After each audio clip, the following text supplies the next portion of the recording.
Championships, and he was the first German ever to reach the semi-finals of the British Open. He was also the first German ever to become European champion. He is 34 years of age, from Germany, currently ranked at position 35 in the world. Ladies and gentlemen, bitte begrüßen Sie Raphael Kandra!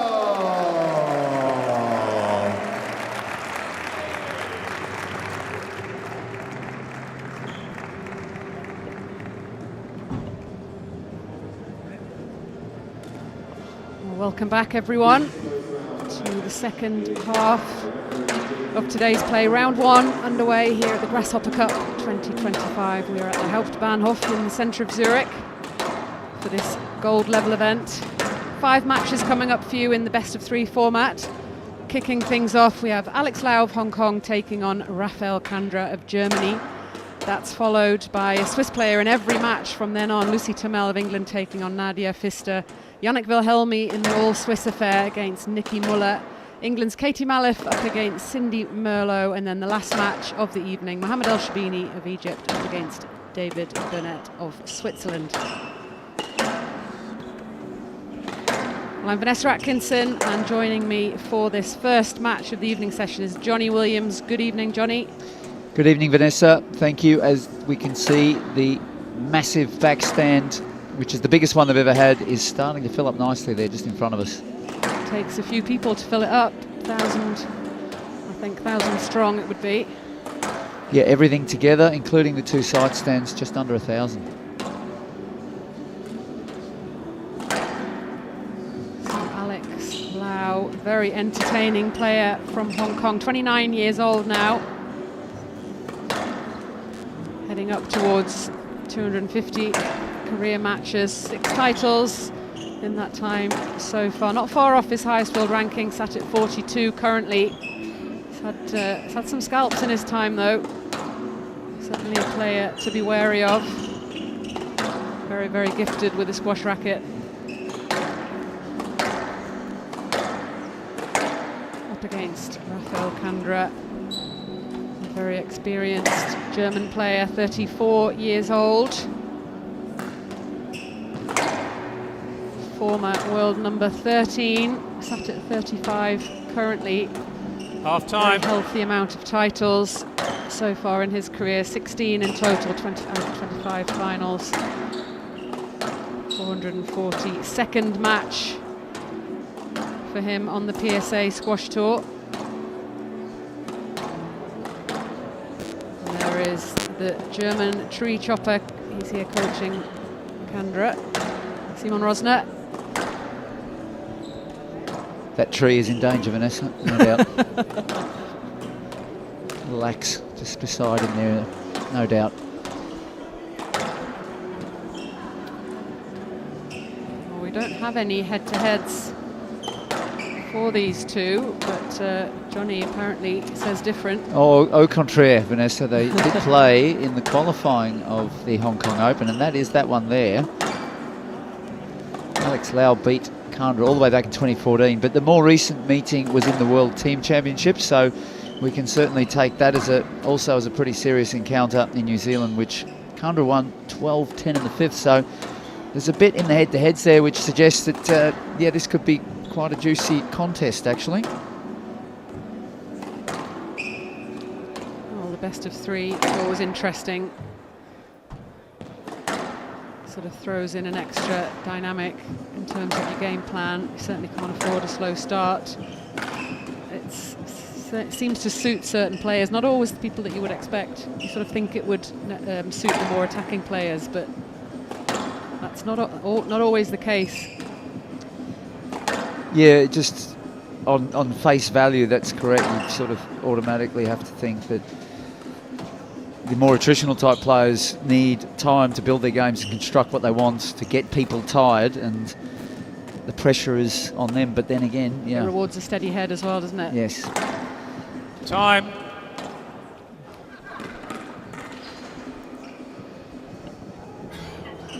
Well, who will have the steady head in this contest? The man in that greenish coloured top. I don't know what colour it is exactly, but I feel that Kandra is the goalkeeper. He's got the affiliation with Switzerland. He played for Uster. There's many members of Squash Club Uster here, and we can see just in the front row there, Florian Purcell, national coach, just in front of the man in red, which is Cedric Cook, and who's also a national coach. So I just feel it is a bit of a home away from home for him, and yeah. There's Jason Foster, central referee for this match. Sven Wiedmann will be his VR. In 15 seconds. Grasshopper Cup 2025 men's round 1 match. Raphael Kandra of Germany to serve, Alex Lau of Hong Kong, China to receive. Best of 3 games, love all.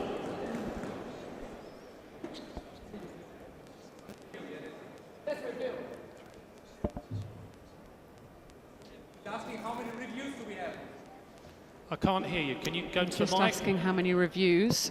I could tell them, but I don't think they'll hear me. 1 review per game. 1 review until the 3rd game. So 1 review for the match, another one if they make it to a 3rd. Here we go. Well, he has struggled with his form, Kandra, the last few events. And talking about playing on home soil, he played the German Open in Hamburg recently and had an absolute disaster. Lost out to Polachuk of Israel. 3-love, no time at all. Yeah, you're right, Vanessa. Just some of those 3-love losses, heavy 3-love losses recently, certainly, you know, I think it feeds into the fact that he is at the, in the twilight stages of his career, so he's just a bit more vulnerable. 3 kids at home as well to deal with. Hold up. And out. And that's the sort of countering that you'd expect Lau to want to bring early on here, really try and get off to a quick start, a bit of a flyer. Well, if there is a little bit of a slowing down with the movement, then that will certainly be exploited or tested by this Hong Kong player. Down. Oh, we got that back. Some good. And out. That was good. 1-1. Early explosive movement.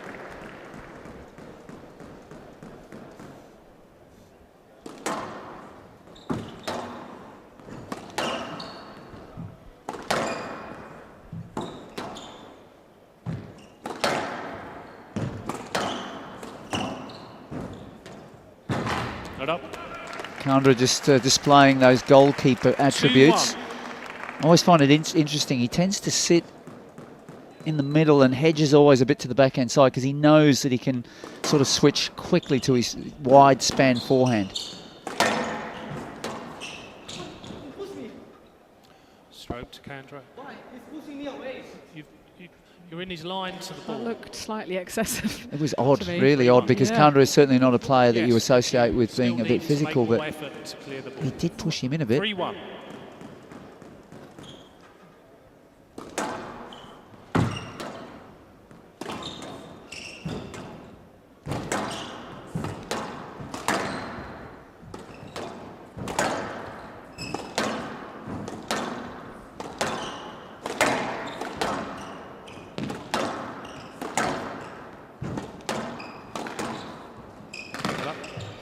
Bit of fortune. Out.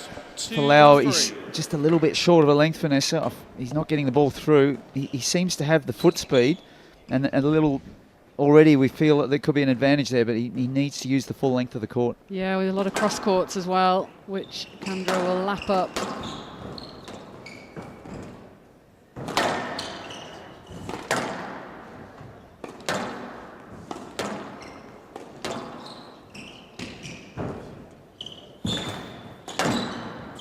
Yeah, that's clever play. Applauded by Lau. 4-2.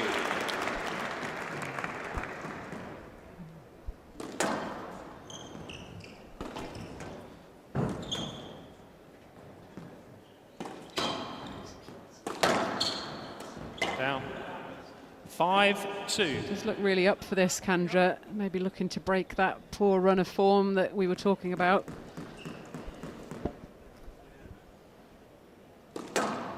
His last win was in Texas, mind you, against August Dussault, who's also been doing quite well of late.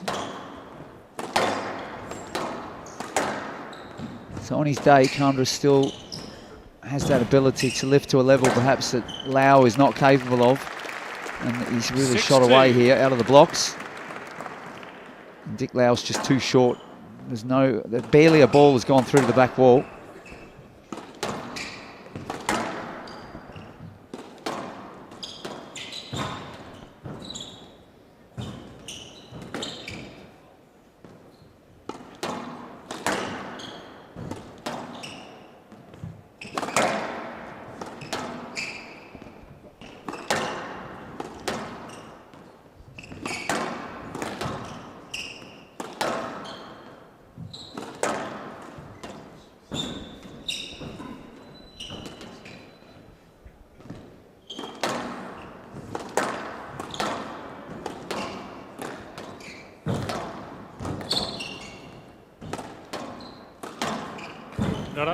He's just getting schooled a little bit here by the goalie. 7-2. Getting picked off all over the place. It's literally like he's coming up Hand out, at the 11 yard or the 11 metre line, and just Kandra knows exactly where he's going to go. He's picking off the volley on the short line almost at will.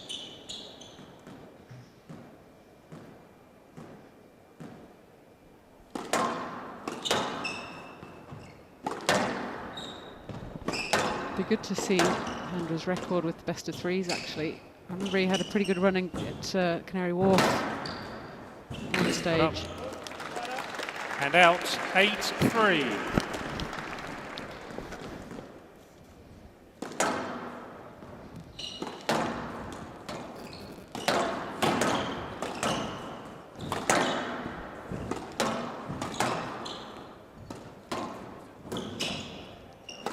Body language certainly looks better than the last couple of times I've seen him.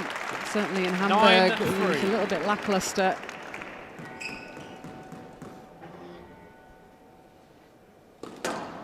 Very different look to him today so far.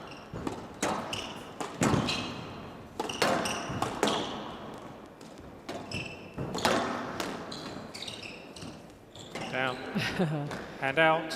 He seems to know as well that Lau just can't resist going in, and he's really high up on the tee.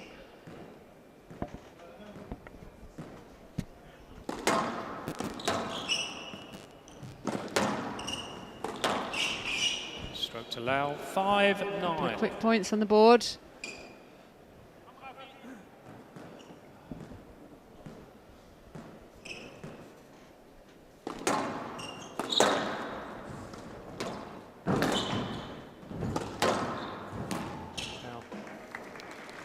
They are quick. He's racked up 3 on the trot. A little bit too cheaply, perhaps, for Kandra's liking.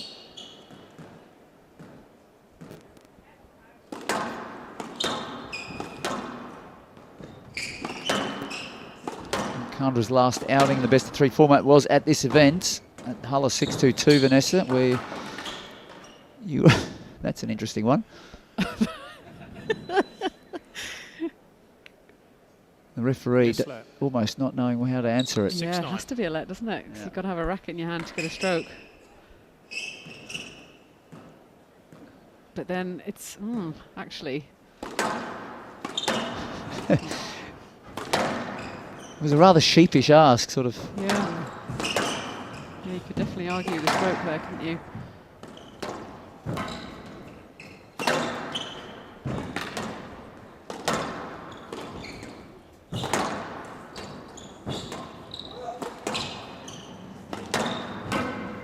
Squeezed him nicely there. He's just finding his way into this match finally.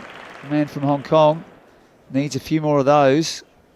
Kandra pressing up, wanting to take those straight attacks in freely, and we need to see a bit more of that defensive work here from Lau now.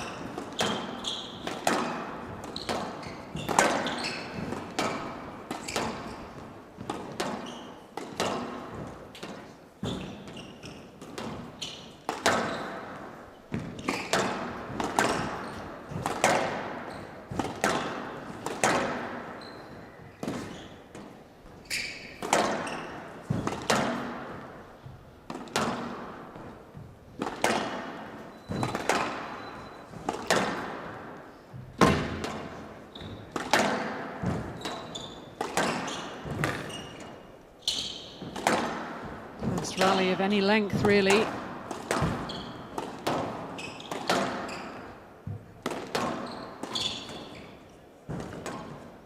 Good lift. Down. And he's just got the error. He's pretty happy with himself as well.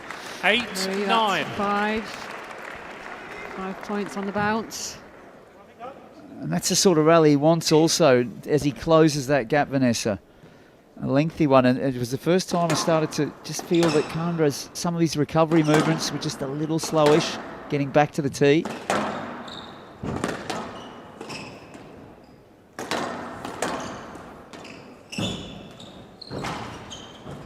Oh, what's he done there? Massive stitch up, but he stays in the rally.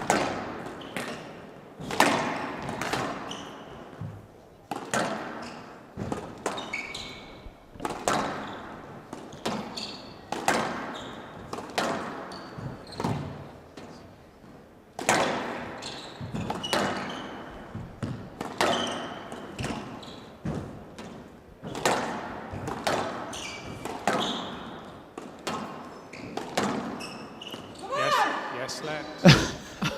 8, 9. He wants a no-let there. Apparently. Not a great deal of interference, but Just still. enough. Yeah. Enough. Well, the game, it's changed in its complexion, Vanessa. It's become a lot more rapid and quick fire. And Well, Lau has showed up finally.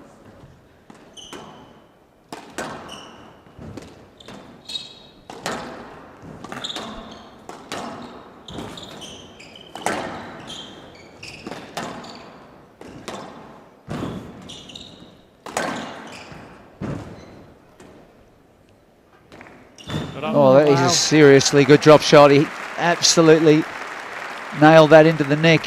Some brutal movements in there for Kandra. This has gone from being really comfortable to being the absolute opposite.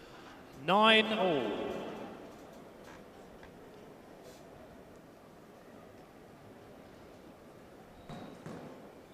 Yeah, he got the 3 quick points, but the last 3 have been lengthy testing rallies. So this is a great position for Lau now to be in. Still get the feeling like, is he going to keep it together and we're going to see something, not, you know, like a rash error or something? Well, even if Kandra does manage to win this game, if Lau can continue this style of squash. Left side, 10-9, game ball. He's earned himself a game ball. 9-3 down he was. Concerned looking Simon Rosner there in the front row.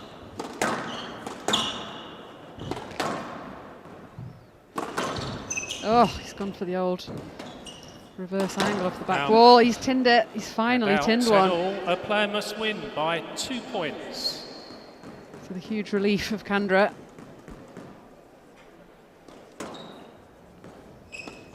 Down. Well, this is what I meant, Vanessa. I just felt that 11-10, game ball. is he going to cut the margins too fine, because he doesn't need to do that. The pace, high pace play was enough to really cause problems.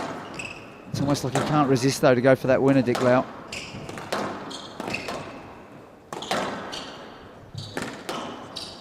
Down. Oh, gifts being given away all over the place. 11. Yeah, a lot of favours out there, and that one was returned. How pivotal is this for Kandra to win this game now? Massively.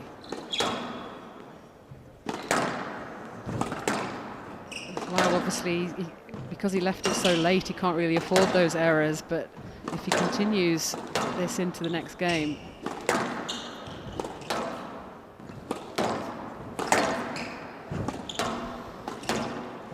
With a one-love lead in hand as well, if he manages that, but he won't. And out. Another chance 12-11. for Kandra. Game ball.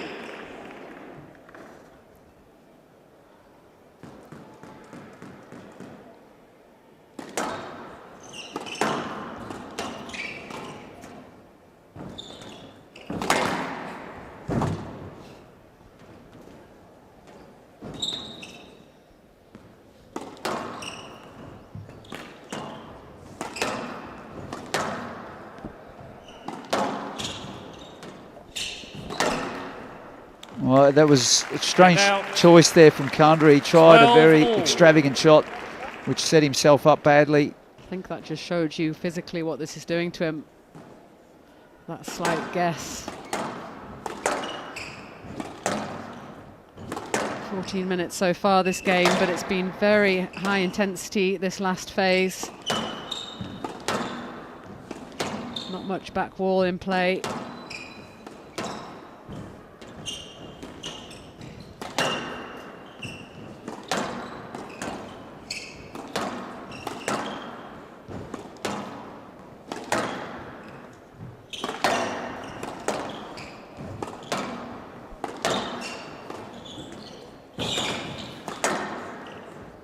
Well, that was pretty well done there from Lau, because he had to absorb that slip.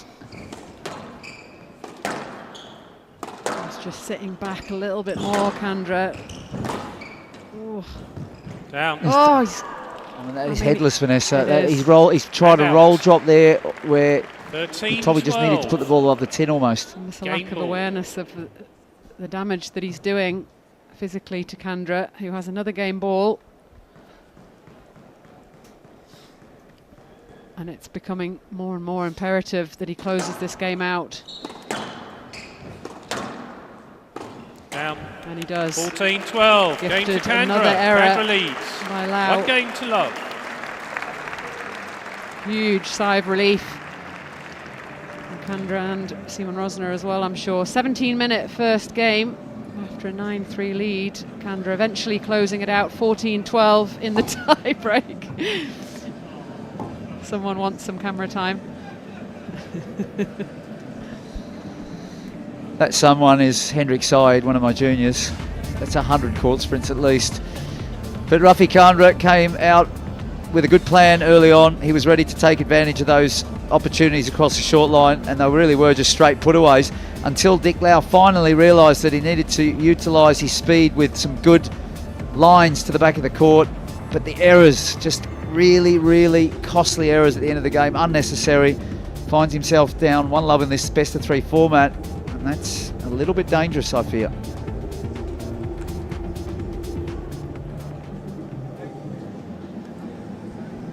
Play will resume in 60 seconds. That first game, but he'll feel a lot better physically with the 1-love lead in hand.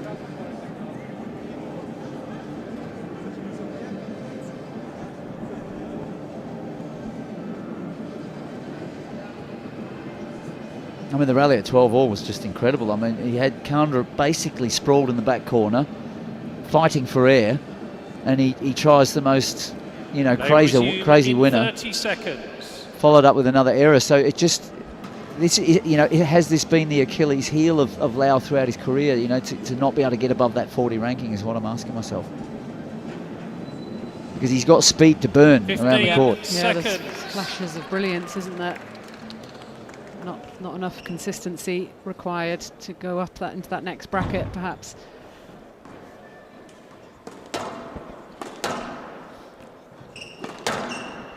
Kandra leads 1 game to love. Love all.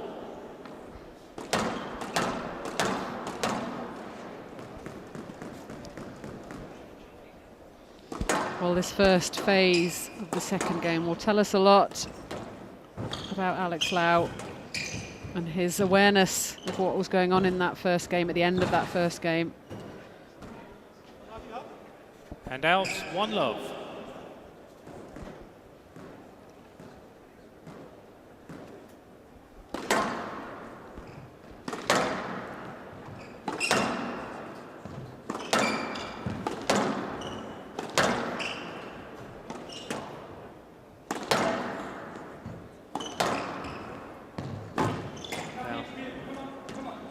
Two love.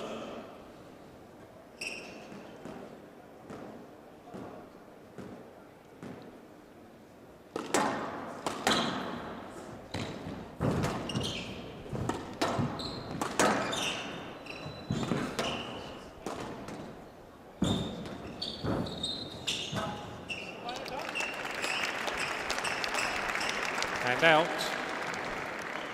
1-2. I think given what we've seen towards the end of game one and just perhaps how Kandra was feeling, we're going to see a lot of this now. I think that ball's going to be taken in short a little bit more frequently. 4-1.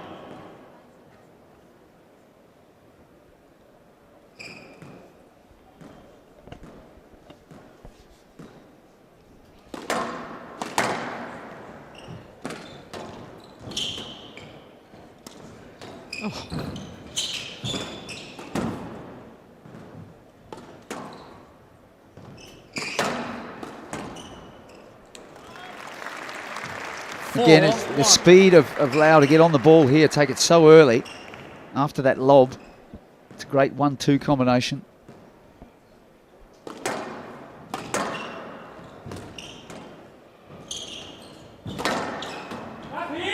It's clever though, he's played it at the body, very awkward. Yeah, it's a tired looking Kandra. Not fully recovered really from that first game. And I just feel like even though he's 1-love down, that this is almost Alex Lau's to lose. There's a big dent already been put into Kandra physically, and I don't know how much reserve he has.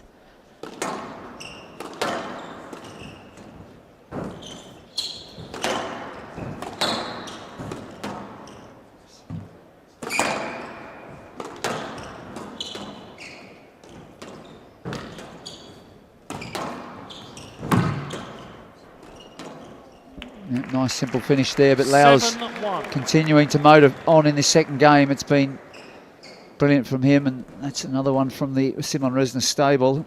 He'll be coming tomorrow, Dimitri Steinman.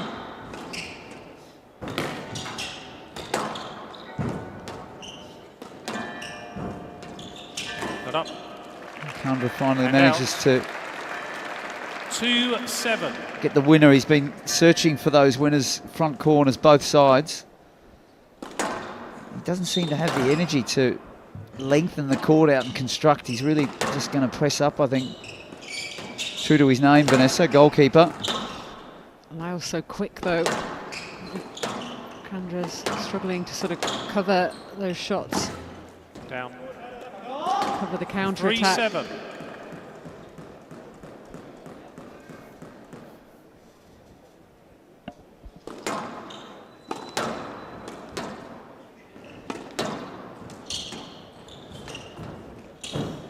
No let. Player review, Kandra on. Well, he's going to use his one review. Gets it back, of course, if this goes to a third. Court service, please. Ball short. I feel that this should stay. He's late to take off there, and it's actually his right hand sort of. Yeah, his right hand has grabbed onto his opponent there, so that's a no let for me. Causing the interference.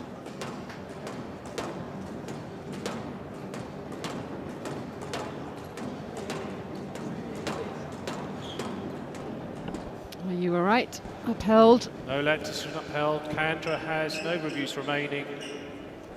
Hand out 8-3.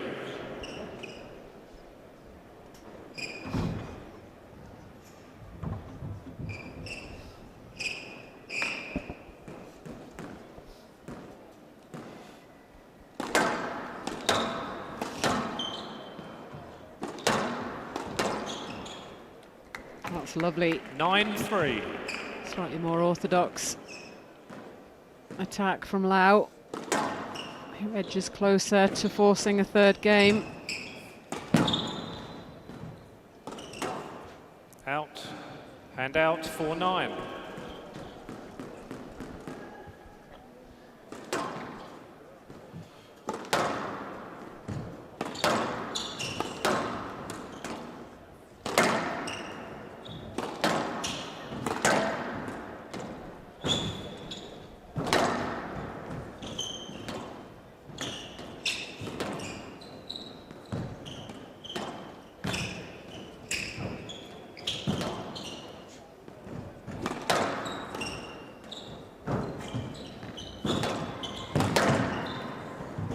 Oh, this is very entertaining stuff.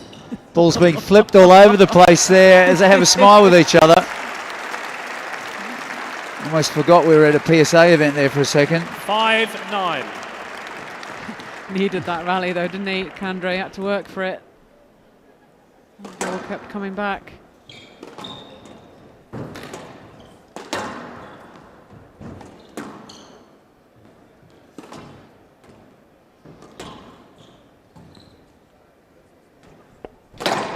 It's gone straight in the tin. That's a tired shot, Vanessa. And out, 10-5, game ball. You can tell by the way that the forearm just collapsing on it, the wrist rolling. 5 game balls for Lau. Down, There's another 11-5, game to Lau. 1 game all. So Lau closing out that second game. Just 7 minutes in duration. So after 26 minutes of play, we are heading into a third.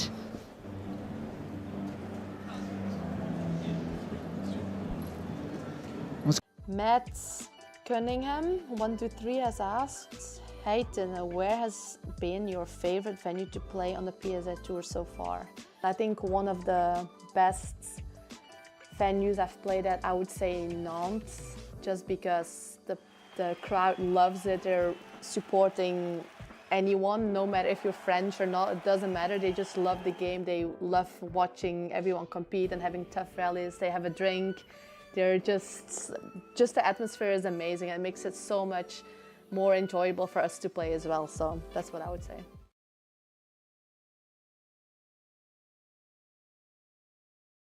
Isn't it? Because it's there for him. Yeah, 60 seconds. It's going to come down to him holding his nerve a little bit at the start of the game, Vanessa. I feel like if he gets out, I think he'll be okay. But there is this danger here right now that Lau just chews off a little bit or bites off a little more than he can chew. Goes too short too early. Doesn't need to actually at the start of this game. Just take good options in. Yeah, exactly what he did to sort of lengthen out that first Play game. resume in That 30 phase seconds. of play where he made no errors to get back to 9-all. Yeah, the awareness must be there that he can really, with a high intensity, 5-6 minutes, he can really swing it in his favour. 15 seconds. That's exactly what he did. If Kandra had been able to close out that first game a little bit quicker, it could be a whole different situation. The momentum, certainly with Lau heading into this third game. 1 game all, Lau to serve. Each player has 1 review available. Level.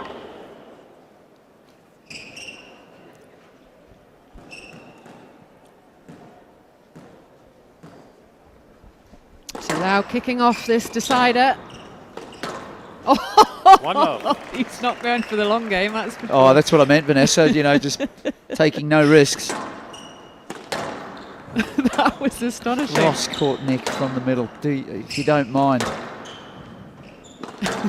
I mean, that is definitely going to be on the highlights reel. Yeah, he does like to feature in the shot of the month. Well, along with your laughter, that is an absolute certainty.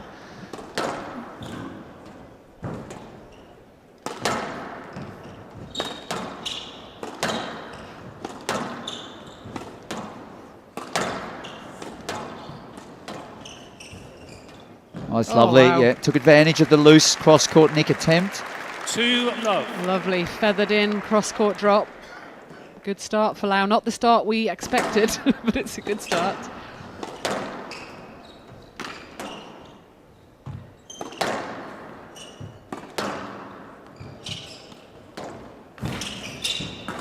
He's gone cross. I just don't understand in that situation why he doesn't go straight, Vanessa. That line was open for the winner. Does that too often, Lau. He just crosses back to his opponent when he's got him in a really weak position in the court.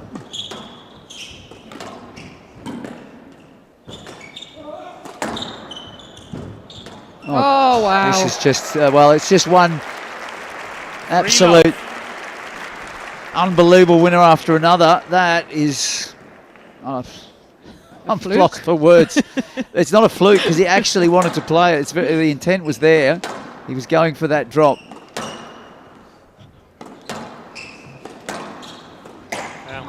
There's the other side, And out. because that was going to be 1-3. 4 love. Very emotional response. Very expressive in every way.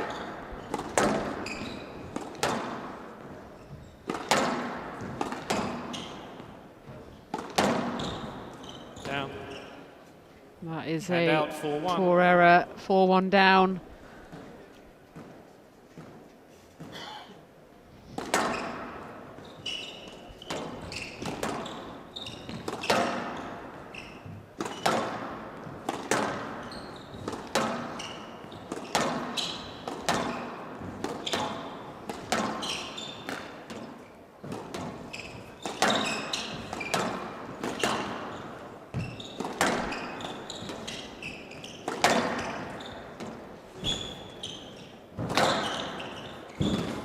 Oh, he couldn't get it back, but gee, he's got some speed on him, Vanessa. Out. It's a clever shot there from Kandra, 2-4. down the middle.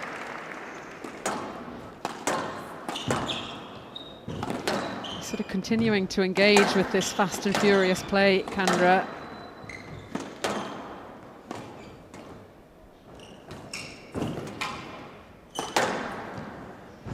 It's good work on that forehand volley. Seen that a few times from Lau.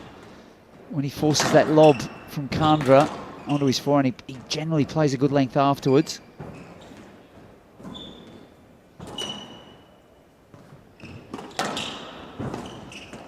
Oh, Kandra is just standing. He's not even moved for that. That's how tight he is. 5-2. Lau's buzzing. you can see that he's tired with his movement, but his squash doesn't reflect it at all.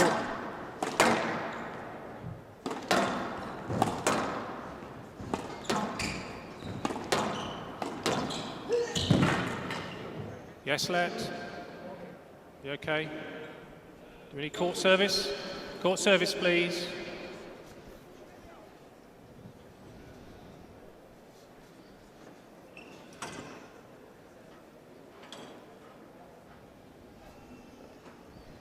Should be a let ball, Vanessa. Yeah. It was given as a let, should stay. A little bit of respite for Kandra. From the left, 5-2.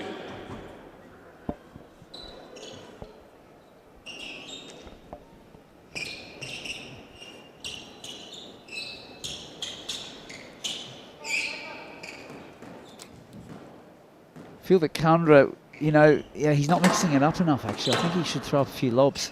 Absolutely. Tempt Lau into going for something, you know. He's Yeah. already showed his hand that he's willing to go for the most outrageous winners. No let, no let. I have no access to the ball. No, you're standing. I don't want to push him again. I don't want to push him. You're standing too close to your opponent and created your own interference. 6-2.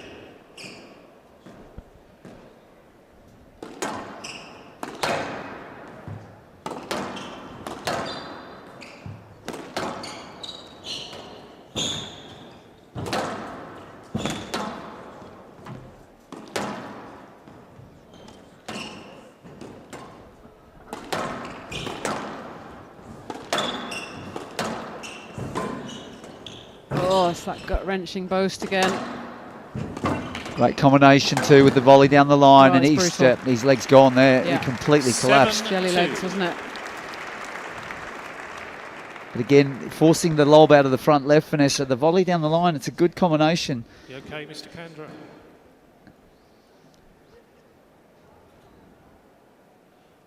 Oh, he's doing the old shoelace trick. The old shoelace. Reminds me of watching Get Smart. Did you ever watch that? No. Oh, it's too old for you, Vanessa. I'm a few Oh, years. Movie. No, well, but the old series with Maxwell Smart. He used to, the old shoelace trick.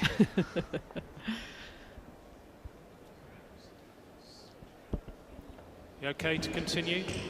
Yeah, okay. 7-2. Jason Foster he's a little bit more accommodating perhaps than some other referees, do you think?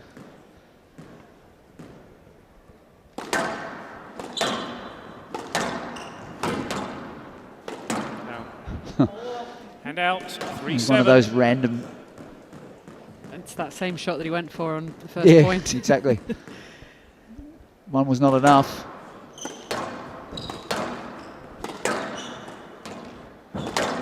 Stroke to Kandra. 4-7.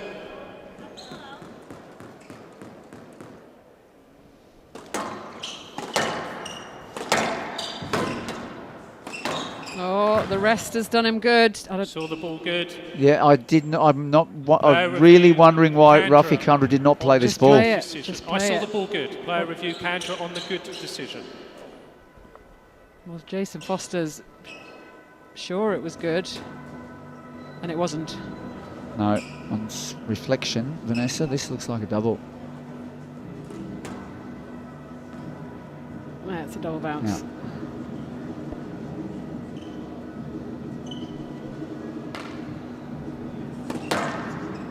Yeah, that touches the floor, doesn't it?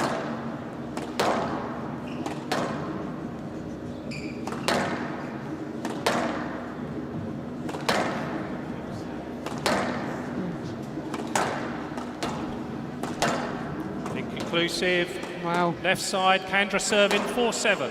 Yes, Len. Inconclusive, unable to determine whether it was good or not. 4-7. Interesting, Lau is absolutely adamant that he thinks that he got it.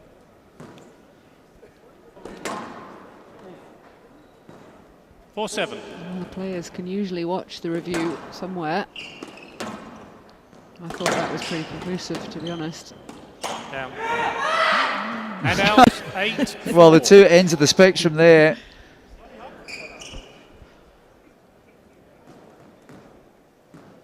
Ecstasy and agony.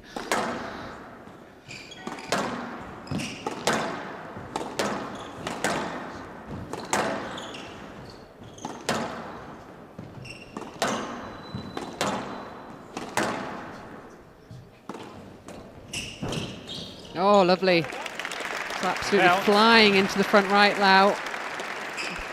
5-8. It's the first time I can recall where he's just been completely wrong-footed as well. He's got the ability to slightly move the wrong way and actually still go and get it. Play's just been broken up, hasn't it, in this last phase? There was the shoelace trick and then the review, and it's favoured Kandra.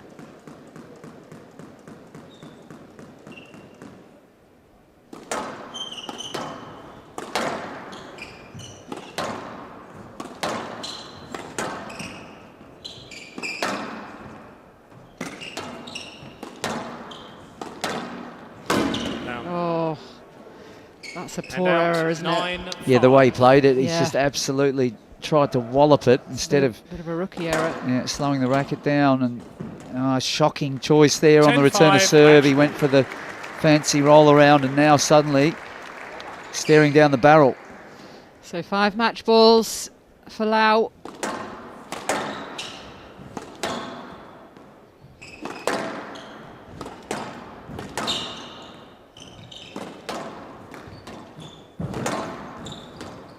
Not up. One more for the goalie. And out.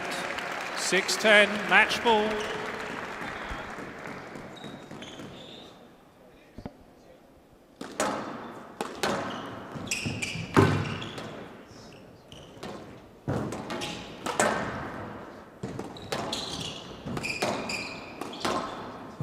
Down. Oh, he's going to keep fighting. 7-10. 3 match balls remaining for Lau.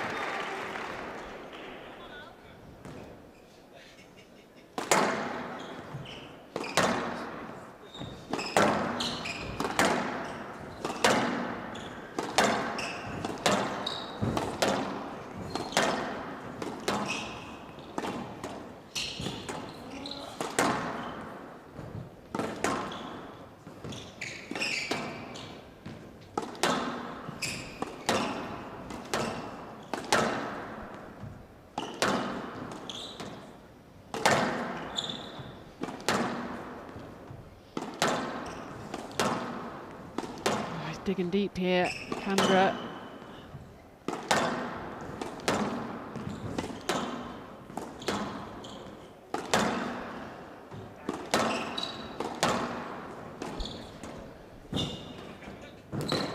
Great drop, sets it up, doesn't finish the job though.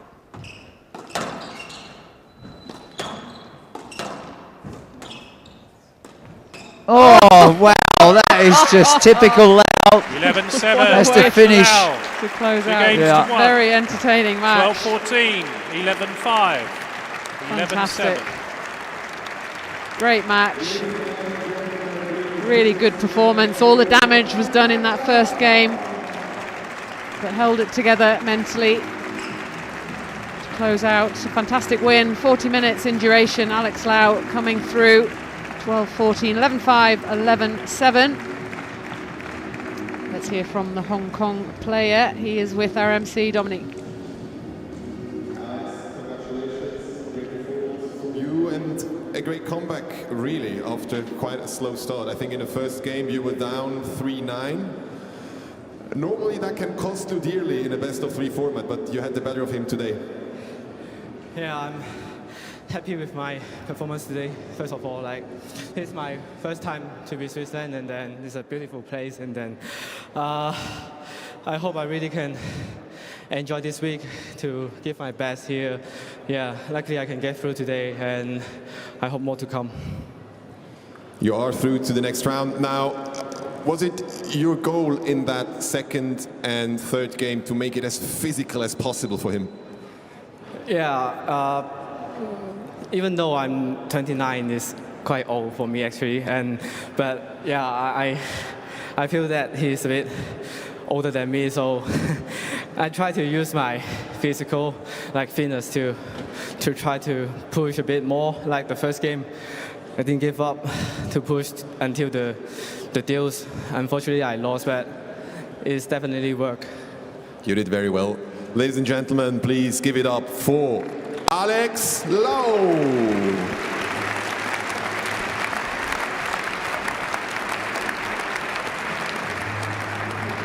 Well, what a character he is. The quirks in his game don't finish on the court, also off the court there, saying he feels really old at 29, but having an opponent who's 34, he got through on the fitness side of things, and he certainly did that. He was able to expose the lack of reserves that Kandra showed, but at times Lau risking quite a lot for the pure joy of the crowd. We enjoyed it.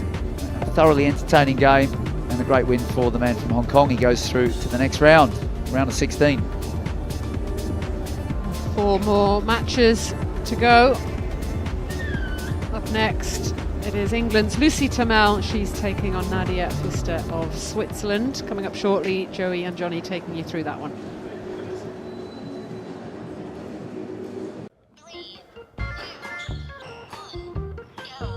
Wow!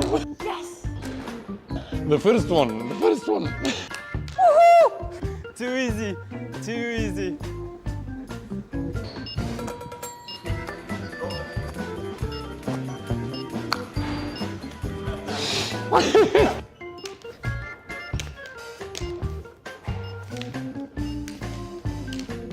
Yes!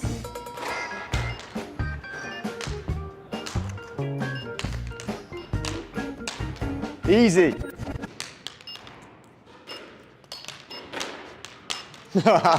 Surely that last one, right? One more.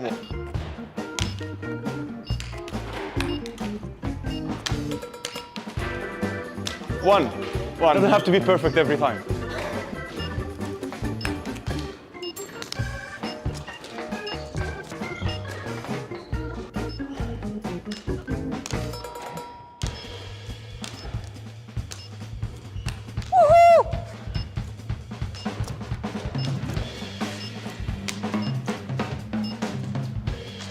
Come on.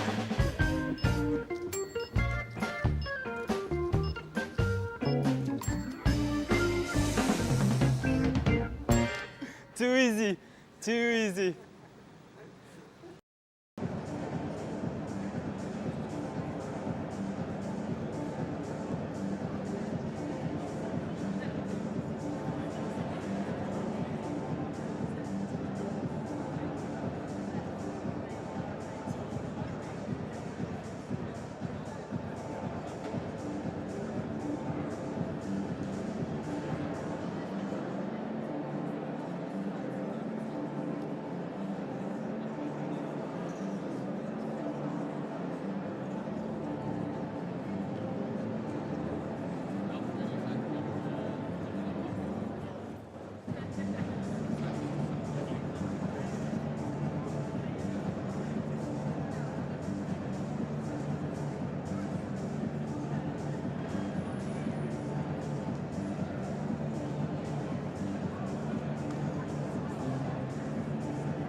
Half time.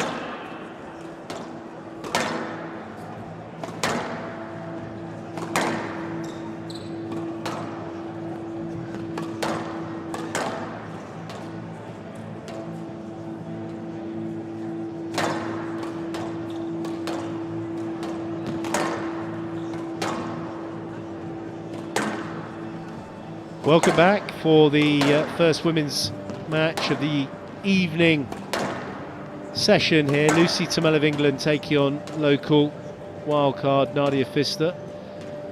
I'm Joe Barrington. Joining me just as local can be, Johnny Williams. Hello, mate. Thanks, Joey. Crowd a little bit bigger tonight. We expect that from, especially from the quarter-final stage onwards, that view. There won't be a seat empty, Joey. That's what I've been told. I hope so. I hope they bring the cowbells as well. And the Alphorn.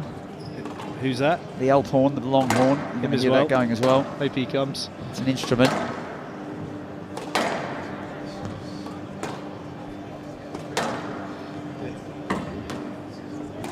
So 101 in the world, 58 has been her highest world ranking, 29 years of age. Been around a decent amount of time now. Won the one title out of two final appearances, Johnny, and just give us a little bit more of the insider insight into Nadia. Well, Nadia managed to get that title just at the end of last year, the Swiss Open, a good one to win obviously on your home soil. Has been as high as 58, 2022. But this is another step up here. This is somebody who's been around the 20 to 25 mark, is looking to find the next step in her game. Took a game off Orphy last week, who went all the way to the final, of course, against Noran Gohar.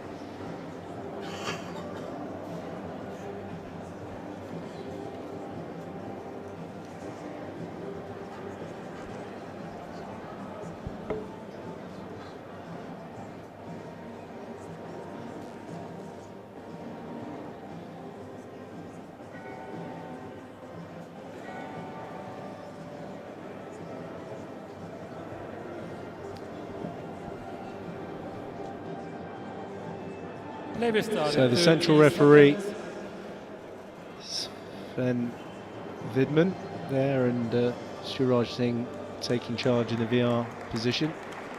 Just to reiterate, Johnny Williams is commentating on this one. Maybe start in 15 seconds.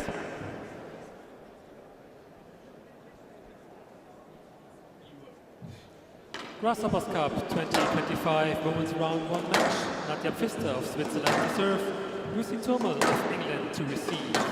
Best of 3 games. Love all.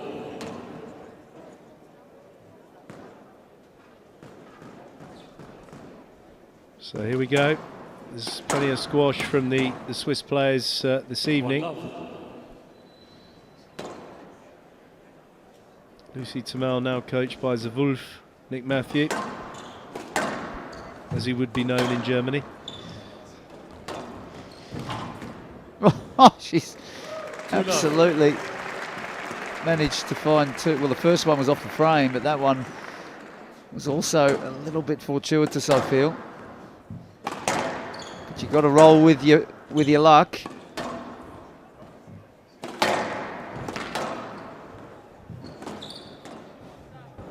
It's classic Lucy Turmel. She does love to chop that backhand boast around. 2.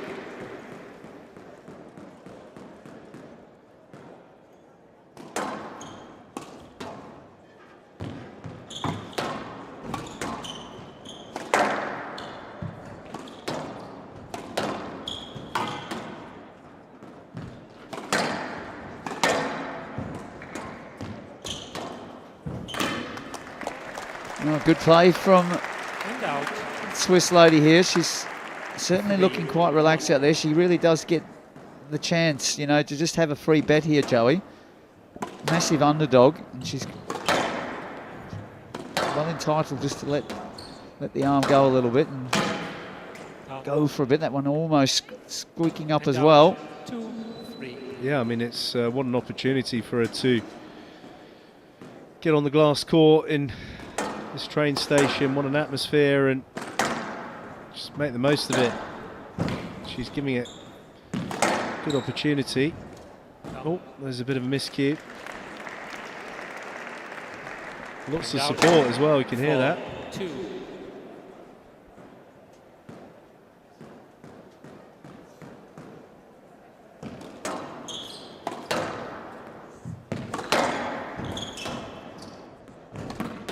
Out. And out. 3, 4.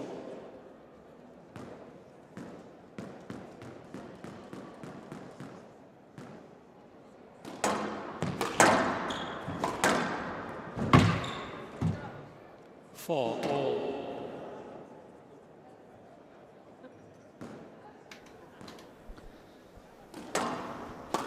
Turmel just quickly getting herself back in the game.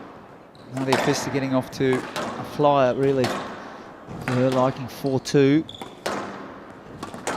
Turmel will want to test that technique in the back corners a little bit more. That's going to be a stroke.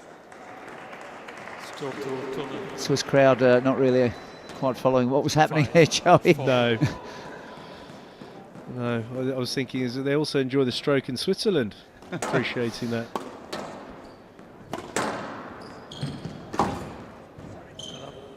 This is better from Turmel. She's starting to hit the back corners, and that is an area where Nadia Pfister, with the wrist work, the ability to turn the ball out of the corners. It's another low kill winner though. She's had a few of those. Yep, a lot of power there. Out. 5, 6. It's actually Cindy Merlo's mother on the left with the flag in her hand. Cindy Merlo will be coming up later, of course. Right.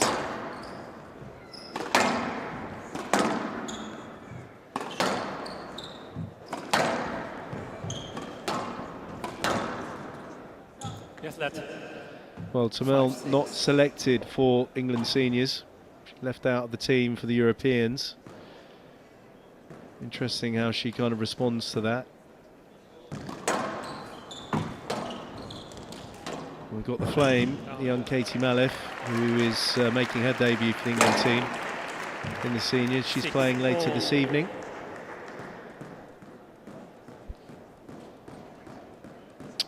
Taking on another Swiss player, the Swiss number one, Cindy Merlo.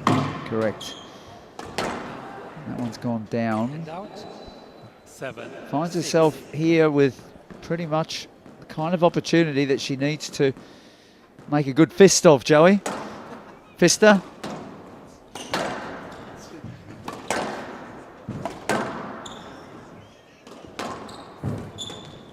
certainly not holding back. Well, another expression than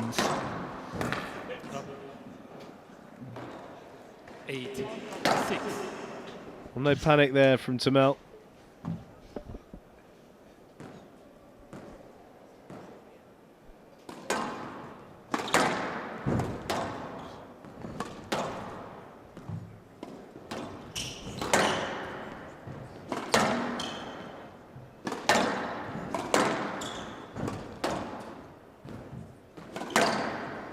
Yeah, as soon as she starts to just find those back corners with good range and good pressure, she's getting control of the rallies quite quickly, Lucy Turmel.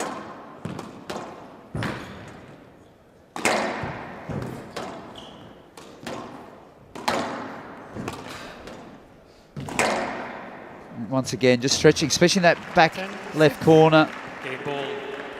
Not enough on the return from Pfister, and now Turmel with 4 game balls.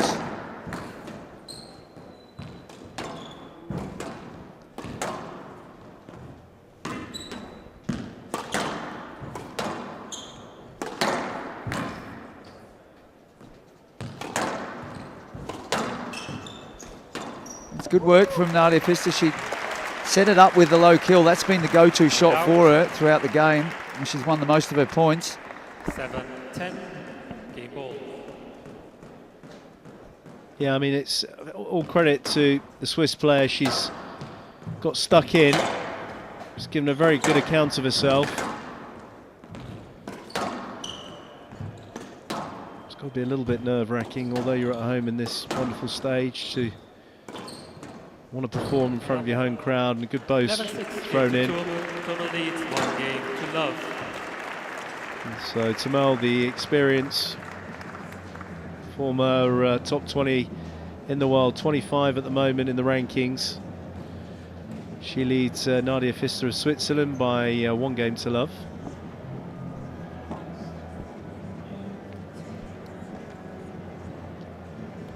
Well, the Swiss lady has done quite well in the early stage of this game. She shot out to 4-2. She was actually looking quite relaxed. Seen her quite a bit here in the local scene, and when the pressure's reversed and she's expected to win, I have seen a bit different, but you can really tell that she's not really stepping up to the stage. But the ability of Turmel to just ramp up the pressure in the back corners gave her good position. She was able to finish it off, but for her side of things, she would like to up the quality a bit heading into a potential next round match. Jasmine Hutton doing the honours of giving her a bit of guidance here. 60 seconds. She seems to be quite busy on the coaching today.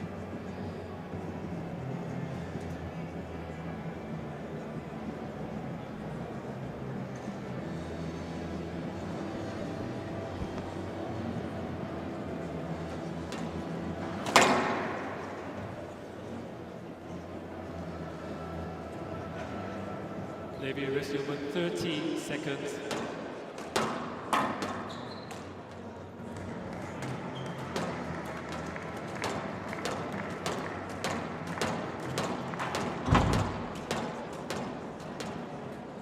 Seconds.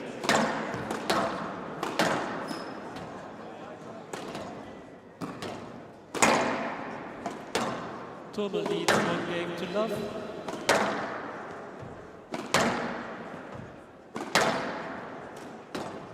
Love all.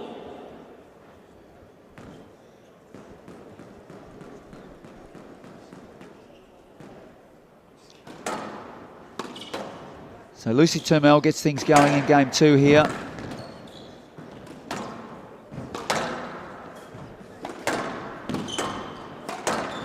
And once again, we can see that area is getting attacked a little bit more now, the back left. Seems to me that Turmel started to pick up on the cues that were there in game 1.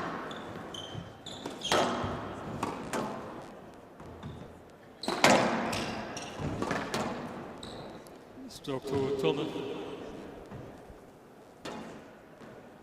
2 love.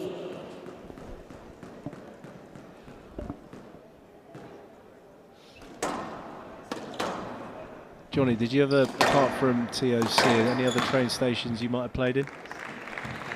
No, definitely not. 1-2. TOC was the only one during that era.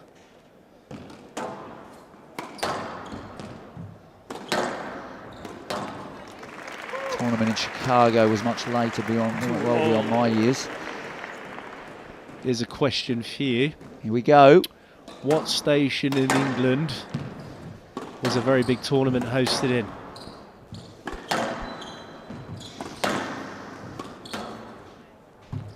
Oh. Come on, all your names are Johnny Squash. Trying to think of the There's Monopoly Johnny Squash board at to help me out hotmail.com, here. Johnny Squash at Twitter, Yeah, Instagram. Liverpool. No, you can't just keep like Yeah, reading off no, stage. I don't know, Joey. I don't know the answer. That's the problem. You don't know the answer. No. Bristol Temple Meads for the Intercity British National Championships. Ah, can we there? Last court. And Nadia Pfister's doing it again in game 2. Well, please, that went down well. Yeah. Well, we do need to offer a bit of support here for the local girl, Joey. No, we have done, but great stuff. Next time you ask me a question, I'm just going to cut you straight off. Good stuff. No, tell me more.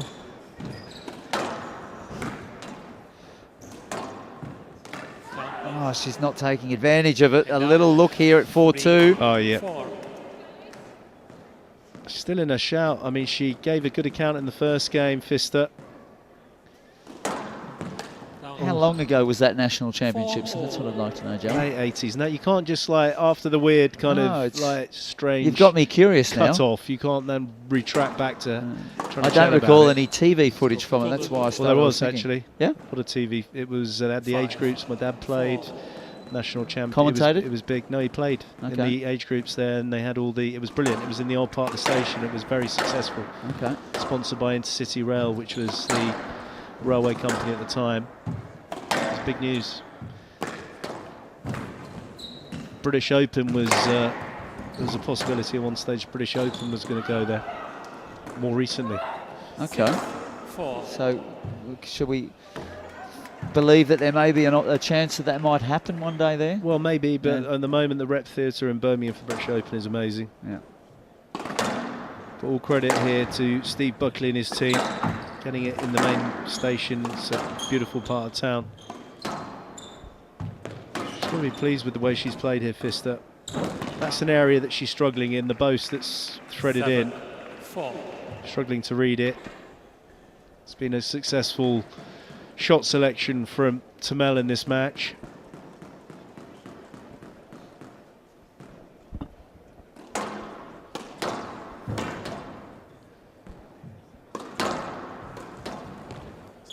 Well done by Pfister there. She's firing in that backhand consistently well off the serve. And we saw off the bounce as well, but she's really found her range on the backhand short play.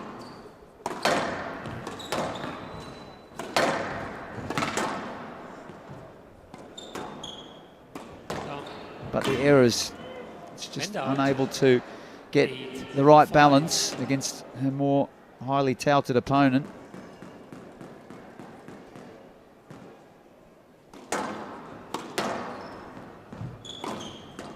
And again, the boast, as Joey just referred to, and Pfister was nowhere near that one. It is, of course, Lucy Turmel, one of her go-to shots. She's has a great deceptive element on that shot. But again, Pfister with that backhand volley drop. We've seen a few of those. Rifling it in there once again. Crowd appreciating it.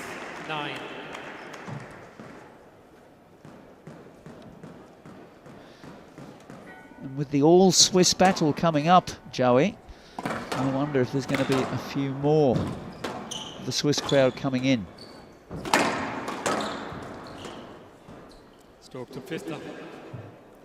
Player review, Turmel. Stroke decision.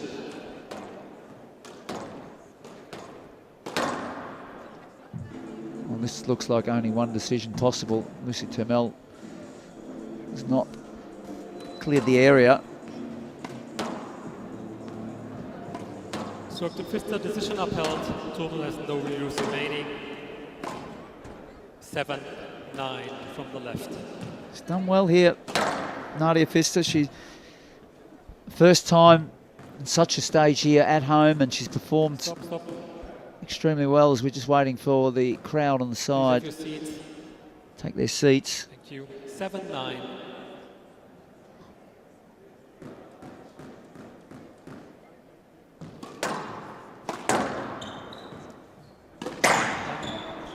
And again, it's the out, error. The temptation has not been able to be resisted. Lucy Turmel with 3 match balls. Yeah, good run out on the glass court. Not too strenuous for her, and like I say, it was a good opportunity here for the Swiss player. Wanting to make this a solid event. Good hitting. 11-7, 11-7. Got to make use of being on this environment for both players. For Lucy Turmel to guide her nicely into round 2, but also Nadia Pfister, an experience that she was certainly not had before. First time this has been in this particular venue here in Switzerland. It's a 2-love victory for Lucy Turmel, who will be chatting to Dom after her little mini solo practice. Lucy, bravo. You are through to the next round. Please share your thoughts with us. Yeah, good to get started, and it was pretty fast on there, but no, it's good to feel like I learned a lot about the court ahead of my match tomorrow. And I imagine it can be tricky at times when you're facing a home favorite in front of such a crowd. Do you prepare any differently when you know you're playing a home favorite player?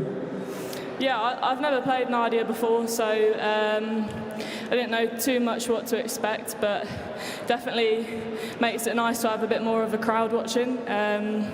But yeah, it's a great court, great venue, and looking forward to tomorrow. And it's great having you with us this year. We'll see you again on court. Ladies and gentlemen, please put your hands together for Lucy Turmel.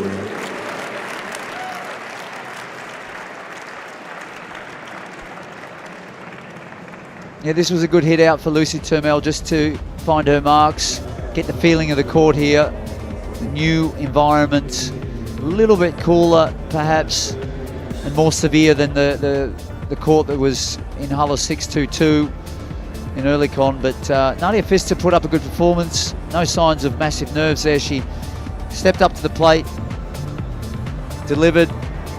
Wasn't quite good enough though. That gives her some food for thought to keep working. But Lucy Turmel moves into the round of 16.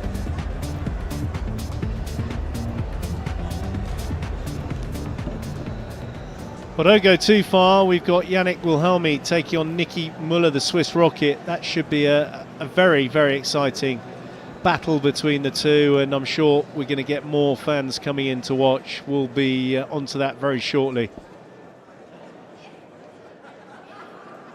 Oh, this is painful. It's my birthday today.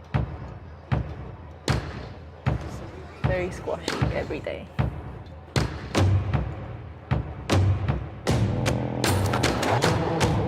I moved to Malaysia. I was 12. Slightly better these days with my mentality. Come spend a day with me at Cleveland. Call that a wrap.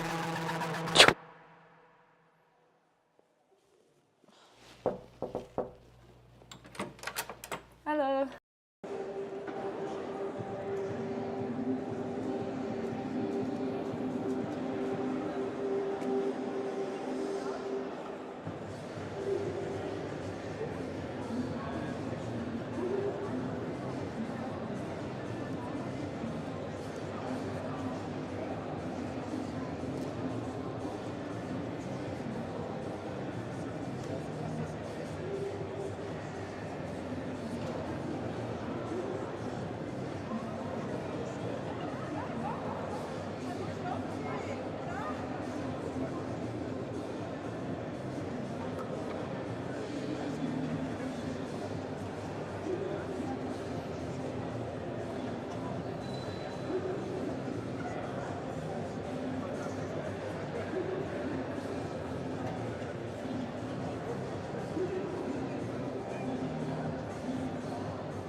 winner at the Open International Lyon, and then followed that up with a back-to-back win during the Des Hauts de France in Tourcoing.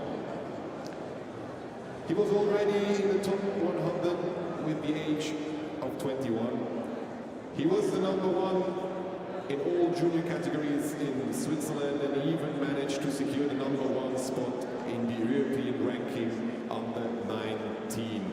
He is 24 years of age from Switzerland, currently ranked at world position number 53, ladies and gentlemen.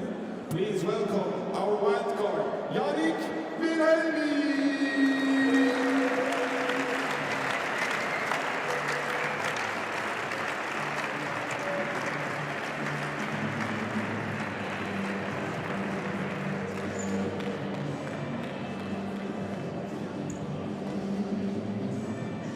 Yannick is facing a compatriot, which I don't have to introduce to you. He is the most successful squash player in Switzerland of all time. 14 consecutive national titles, a world ranking career high of number 13. Until today, he has amassed 9 titles in 15 finals, and he was crowned European champion in 2022. He had won several silverware with the Swiss national team in European and World Team Championships. He is 35 years of age, currently ranked at position number 26, ladies and gentlemen. Please welcome the Swiss rocket, Mueller!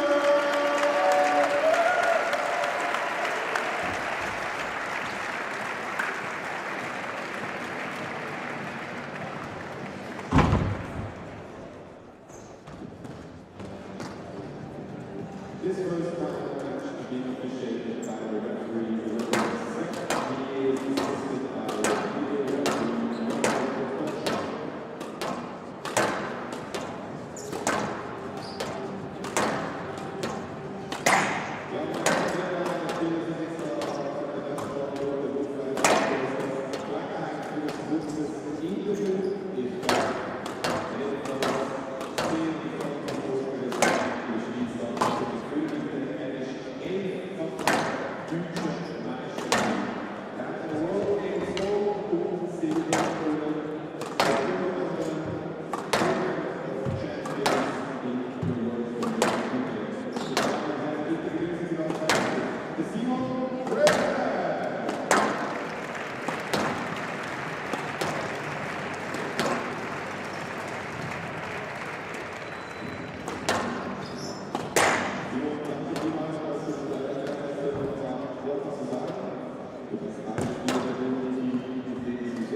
Time.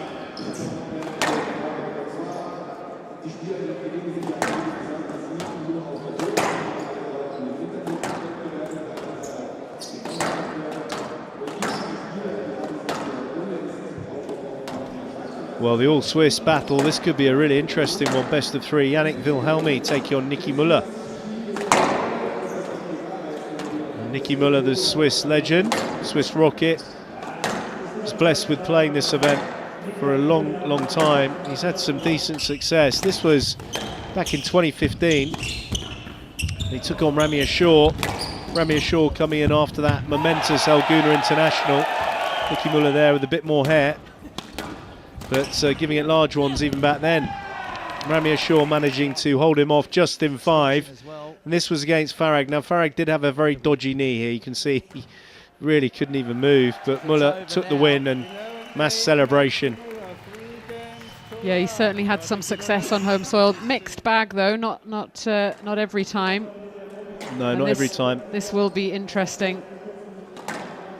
Certainly There's will. obviously the national rivalry going on.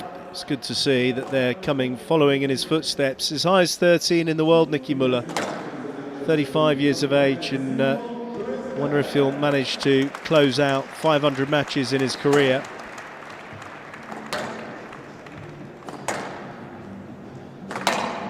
And his opponent, Yannick Wilhelmi, who has beaten Nicky Mueller in Swiss Nationals. He lost 3-2 to Dimitri Steinman in Optasia a few weeks ago, and also Calgary. So it just shows where he's at. So for me, playing better than what his ranking is. 24 years of age now, and could have an opportunity of turning over the local legend. Yeah, he's a player on the rise, that's for sure. Getting better very quickly, learning with every match. Very solid head on his shoulders, very steady with his game. He's coached by Martin Heath's brother, David Heath, who's been based out here a long period of time.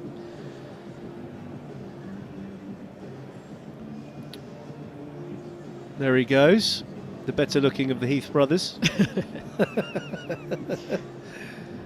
Do you know David much, or? A little bit, yeah. Yeah, I've walked from the because with the European connection when you were based in the Holland for a long time.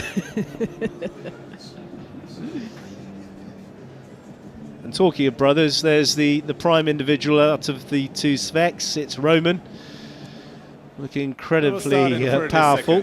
And then we have a Slovakian VR with a very easy name to reel off, Marko Podolsek, which I've absolutely nailed in local tongue. And never ever have you nailed that name? I have. He says I do every time.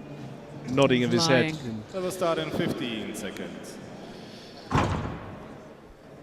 How would you say his surname? 2025 Marko men's round 1 match. Yannick Wilhelmi of Switzerland to serve. Was Nicolas Mueller of Switzerland to receive. We'll have to have a competition later. Best of 3 games. La ball. Really, you are really roll the R's, don't you? Very good with accents, Vanessa. Not as good at the Dutch one as you are.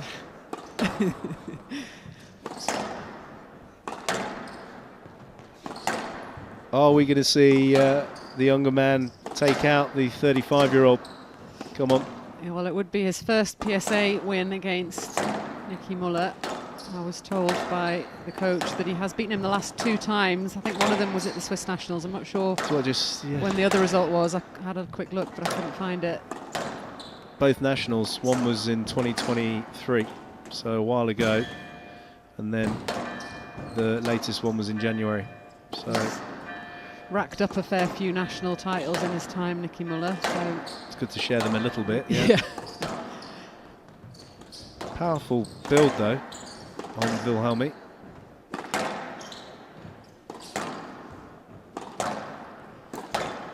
See the best of 3. Slightly shifts the dynamic. Those 2 wins were best of 5. And out. I feel that Nicky Mueller will be quite happy with this best of 3. He'll certainly fancy his chances. Different style of player. Wilhelmi takes a little bit more time to sort of do his damage. Quite steady, quite orthodox, slightly more attritional.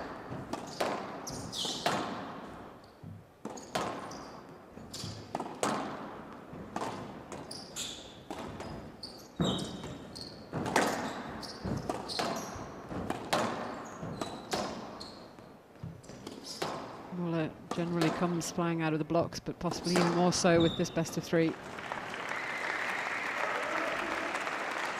Right on cue. 2 love.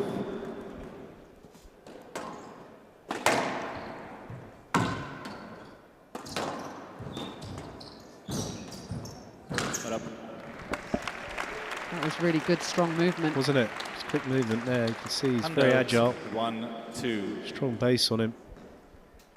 Yeah, you're right. I'll have to slightly adjust everything really for the best of three. Mueller, it's a scoring format that suits his style. Yes, lad. 1-2.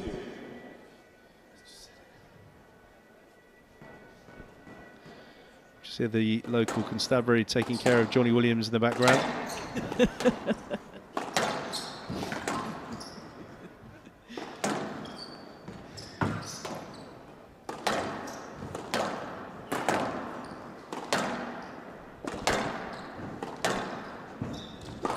Down. And out. 3-1.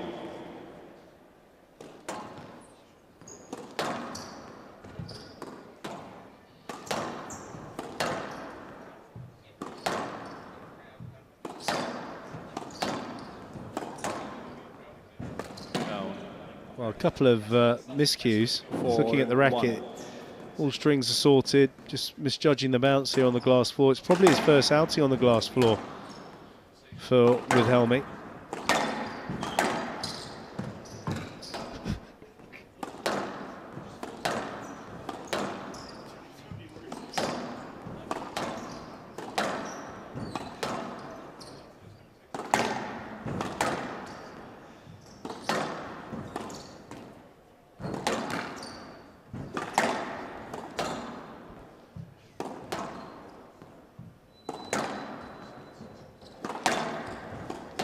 You do see players get very sort of winded, tired very quickly in the best of three because the intensity is so high.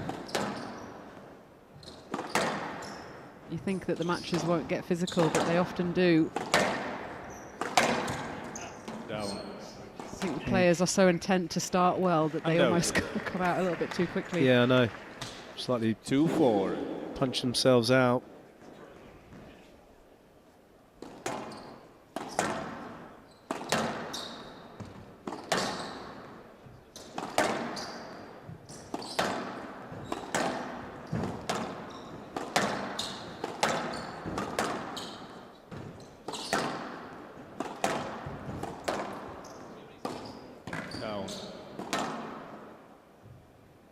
And out.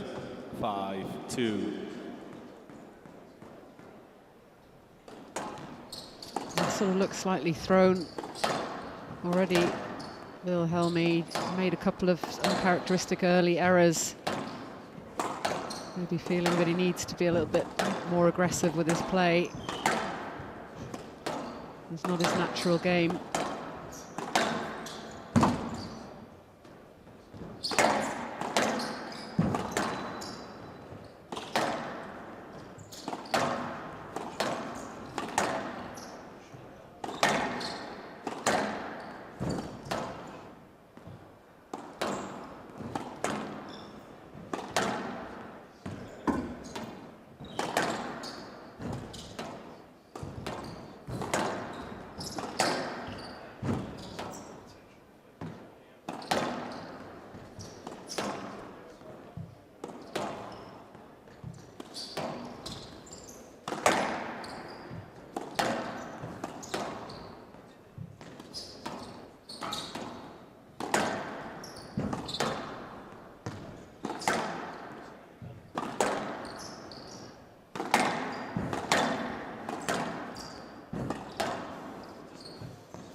Well, that's an unbelievable get. It's an unbelievable get. Very athletic. He hasn't really done much in the front of the court, but I mean, the split and then coming out just shows how strong he is in that base. Nicky Mueller just quizzing it. Like to see him. I mean, it's obviously still early stages of this. Just put a few more balls into the front when he's got a good position, Wilhelmi. Yeah, that was the first sort of really extended rally.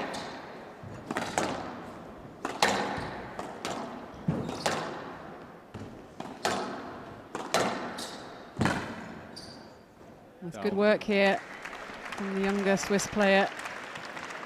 4-5.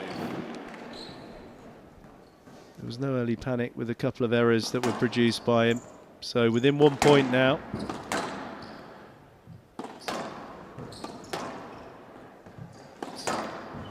It's better, much better. That was what I'm talking about. Almost out. Right box, 5-all.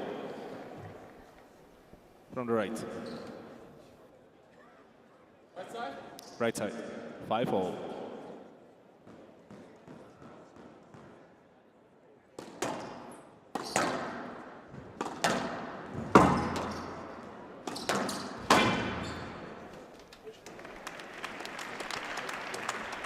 A run of points for Wilhelmi. Mueller takes the towel break. It's a good host of people in that front corner that are just watching from the front wall. See it there on the right-hand side. A couple of with the old phones out, which is cool. Yeah, it looks like they've stopped people from just being able to walk through. They have. We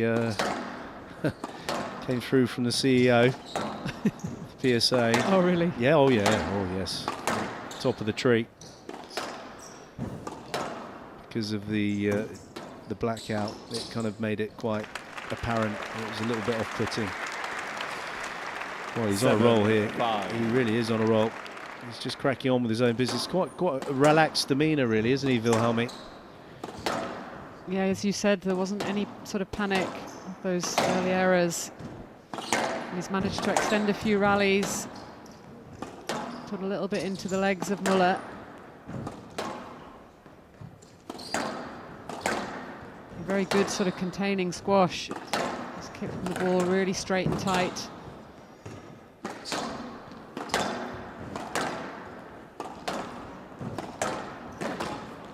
It was a bit random.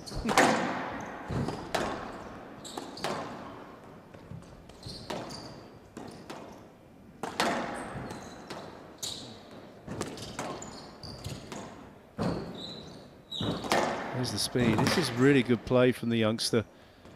He's doing some work here, Nicky Mueller. Clever down the middle. Quality rally this one, Vanessa. Yes, lot. It was just affected. Just affected. Will he review? Yeah, just slight contact. So no review coming from the 24-year-old. I Right would box, have definitely reviewed 7-5. that one. I thought that was a little bit more than affected. Honestly. Affected or prevented? Well, I thought that was slightly prevented, personally.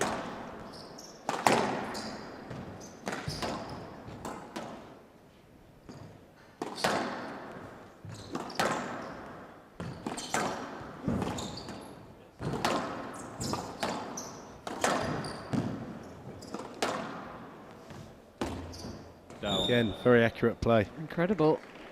Unbelievable phase here from Wilhelmi. He was 5-2 down. 8-5.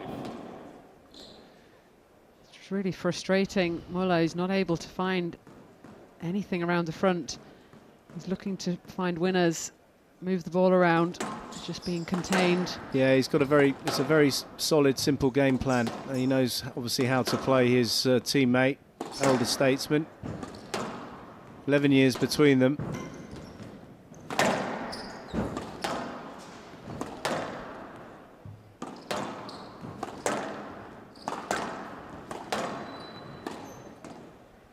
Now he's starting to throw a few more in as well, keeping the movement of Mueller honest.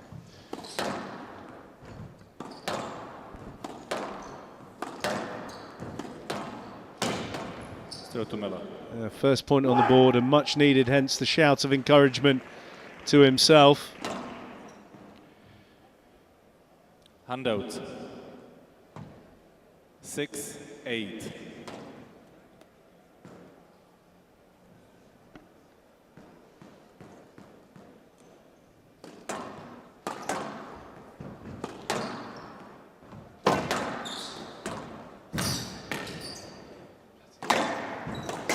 Well, he miscued that one, but another example of the Court speed. service, please.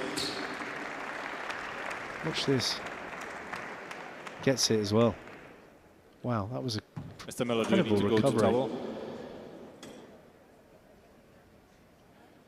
It's It's a great get. The way he spins out the way. Yeah, he missed For a the big easy man, one. he's very athletic, isn't he? Strong, very strong legs.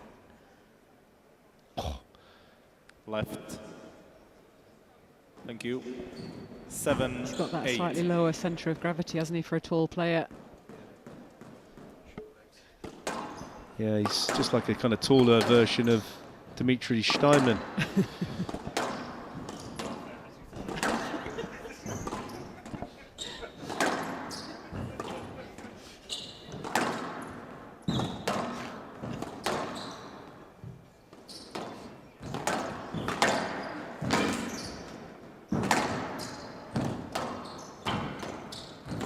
This is getting very entertaining now into the back end. It's quite open. He's got the stroke. Yes, lad. Was he? The review will Yeah, he's gone in for a review. Does he have the cross court here? I'm not sure he does. Ooh. It's tight. It's a really tight call. The original decision being a let ball. Mm. Probably, to be fair, it should be upheld. I think there's room. Ball slightly behind him as well. There's room. Yeah. Good original decision, good confirmation. Yes, lad, decision upheld. Wilhelmi has no reviews remaining. 7, 8 from the left. So it's only one review each. If it goes to a third, it's back to one anyway. 7, 8. Best of 3.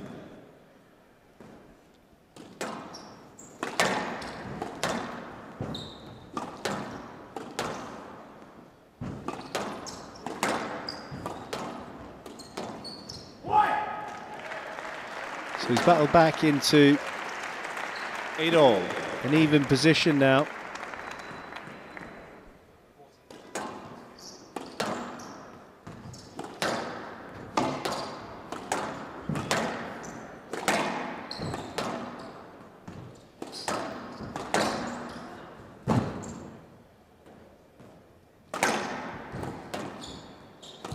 That's a good shot. No luck. Will he review? I wouldn't advise it. Handout. 9, 8. It's a great shot. It's a lovely shot.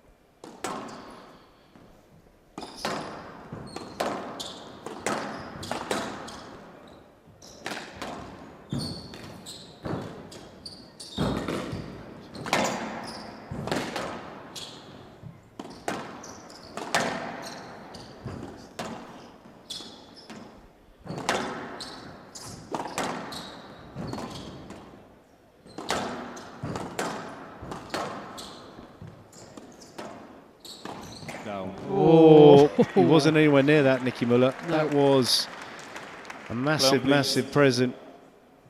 Yeah, and you do feel that Mueller needs this first Handout. game just that 9-all. bit more than Wilhelmi does physically.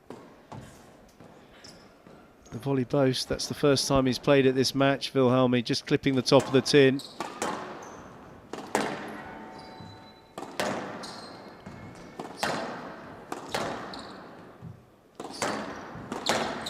Nice shot, good pressure.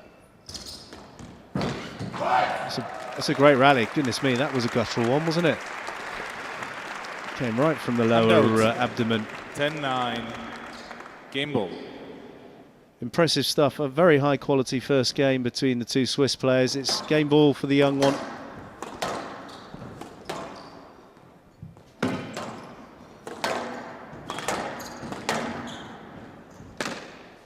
Lovely shot. So Mueller making use of a poor width. And out. Once again, the crowd are getting a full treat.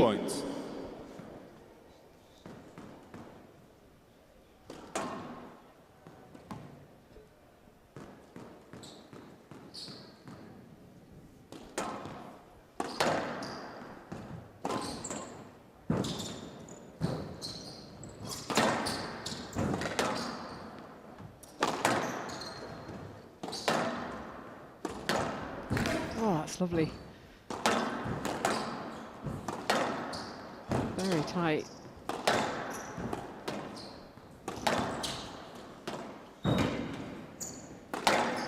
It's been a really, really good match so far. I'm really enjoying this. It's been pretty relentless, the pace. Yes, lad. 10-all from the right.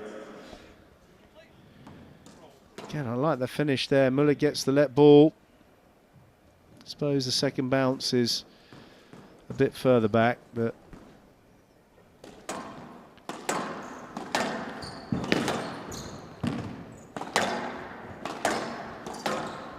he's got to work a little bit better on the width, Wilhelmi, because Mueller threatening always on the volley.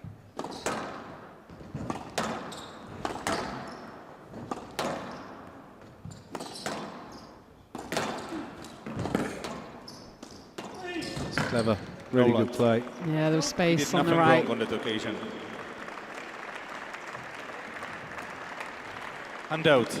A little bit of a funny bounce on that Game previous ball. one. Yeah, there's been a one or two. Don't know if it hit the joint in between the floor panels, but game ball for Wilhelmi. Oh my word, miscuing that one. And out. 11-all.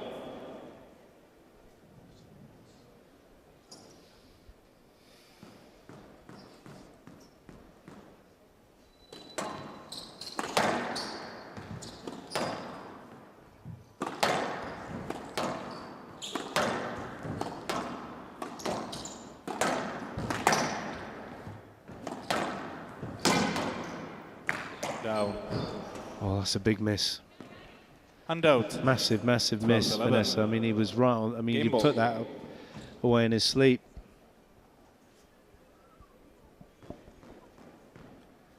Third time on the game ball opportunity for Wilhelmi, and he finishes it. Well, you can't ask for more of a 13-11. high-quality first game. They put on a great show, these two players. You're looking at 35-year-old Swiss icon Nicky Mueller and the young up-and-coming Wilhelmi, who takes the first 20 minutes. He leads by 1 game to love. Fantastic first game, high quality, high intensity. And it's pretty much the perfect scenario, really, for Wilhelmi. He knows he's got the edge on his older opponent physically. He's put a lot of good work into him and managed to sneak it in the tie-break. He'll be really happy with that. Very, very entertaining. Great to watch.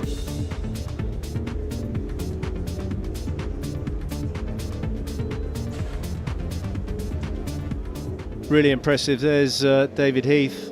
Comes from a really terrific squash playing family.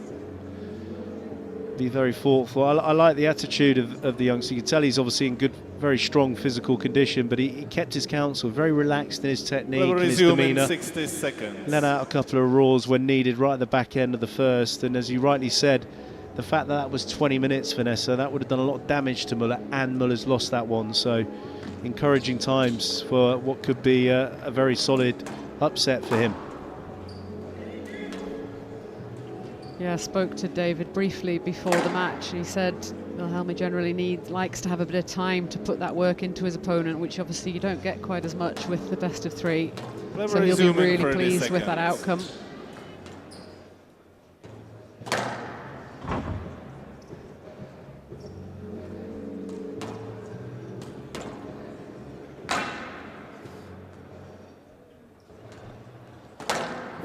Seconds.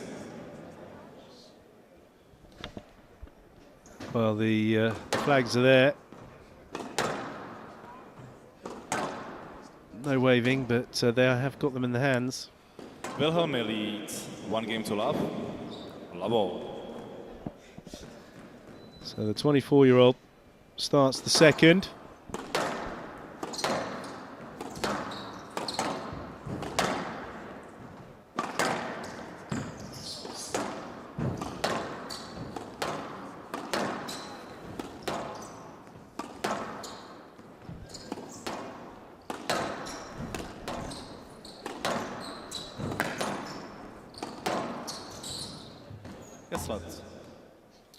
Love all.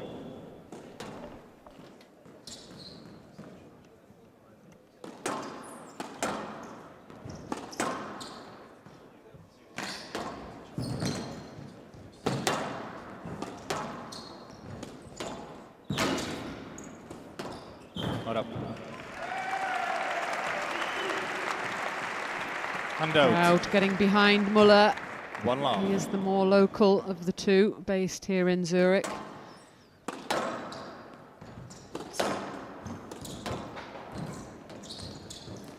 Stop. Not up. Carry. Well, the ref That's what I calls see. carry. 2 love. Yeah, I think he might have got that spot on, actually.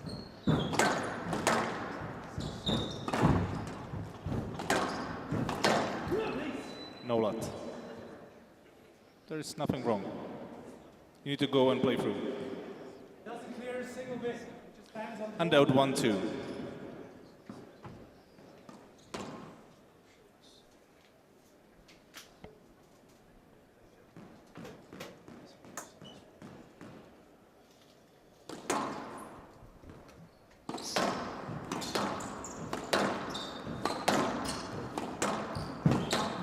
Wilhelmi needs to prevent Mueller getting those sort of strings of points, strings of quick points.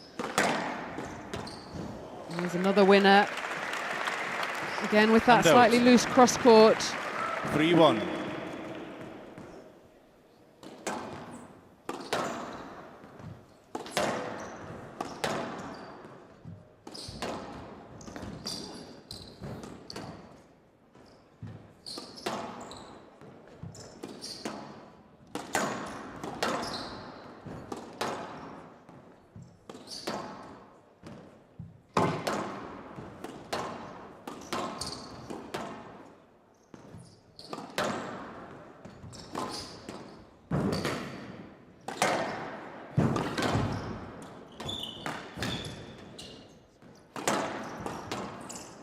Throw to Mueller.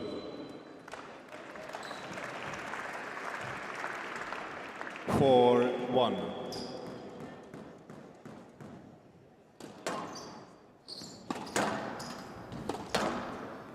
Down. So Mueller 5-1. cracking on. Expect it to be so one-sided in the early stages of the second. There's always going to be a response from the Rocket.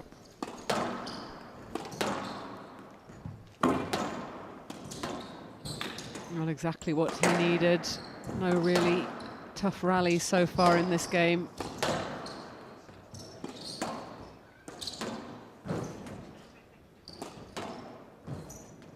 Yeah, that's just fodder for Mueller. Yes. Going for a slightly over-ambitious cross-court nick attempt.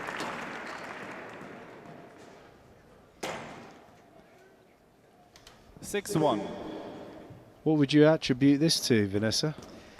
Lack of experience, maybe. Needed to just put in a really solid stint at the start of the second, sort of push on from the first, and he's done the absolute 7-1. opposite.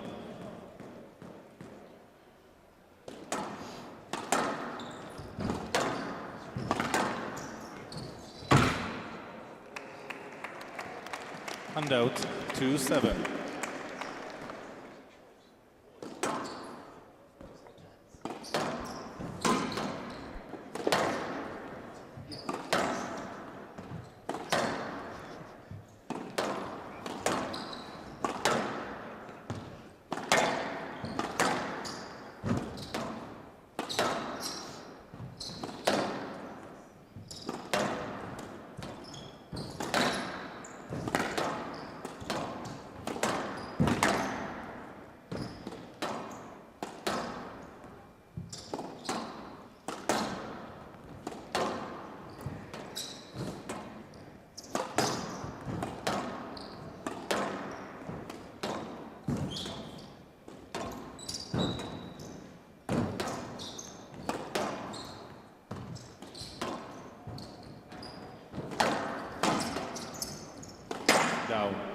Well, he was just double checking there, Mueller. That kind of slightly knocked himself out of kilter with it. 3-7.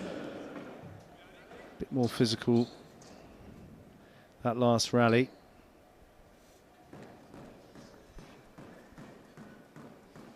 He wants to close this out as quickly as possible. Mueller leave himself with plenty in the tank for a third game.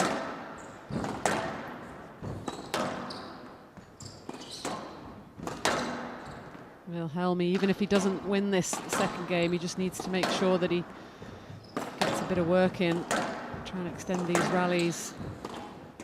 Going to have to be very disciplined.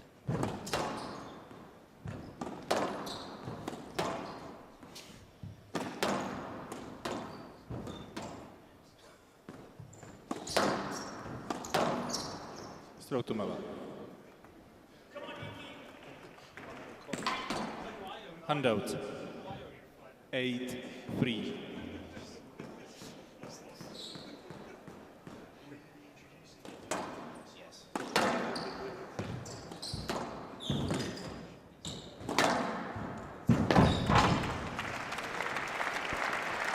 Again, poor shot selection, wasn't it, from Wilhelmi, opening the court up early. Maybe it hurt him a little bit more than we thought that first game. Could well have done. Good hustle though from Mueller. It's good to see the older statesman fighting back and asking a few questions of the 24-year-old, because the momentum is very much now with the Rocket.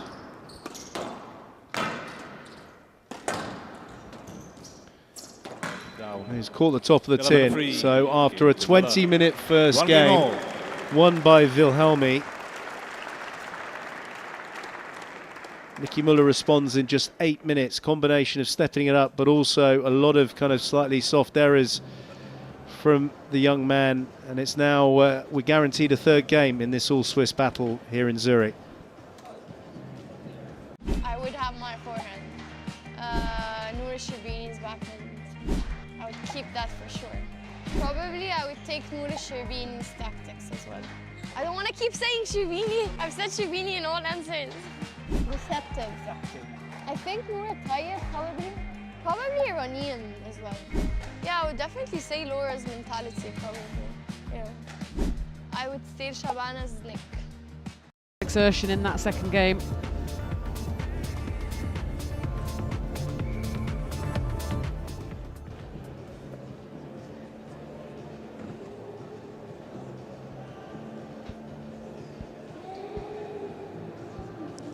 Play will resume in 60 seconds. Well, good strong physique on him and taking some carbohydrate gels. So, I mean, you've got to take anything away from Nicky Mueller, but 24 years of age and best of three, he's got to be really taking this to the older player. So he's going to have to knuckle down here, because the Rocket's already on court. Play will resume in 30 seconds. And he'll look to go out and get a quick early start, I'd imagine. Yeah, I mean, one game, he's going to absolutely back himself to just be able to give absolutely everything. 15 seconds. And he's certainly going to come out flying here, the Rocket.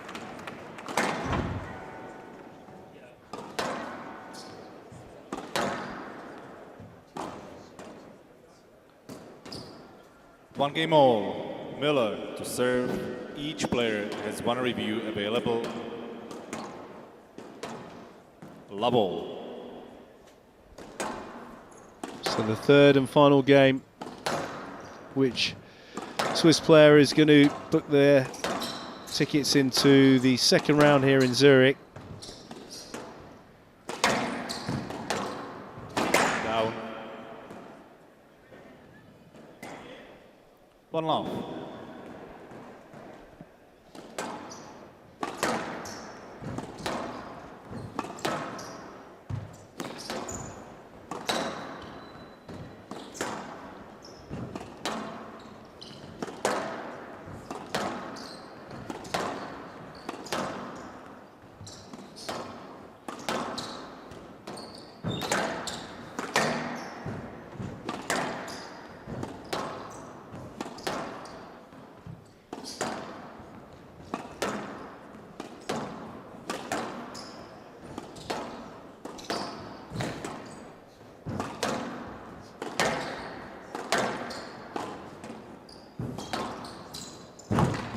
Well straightened.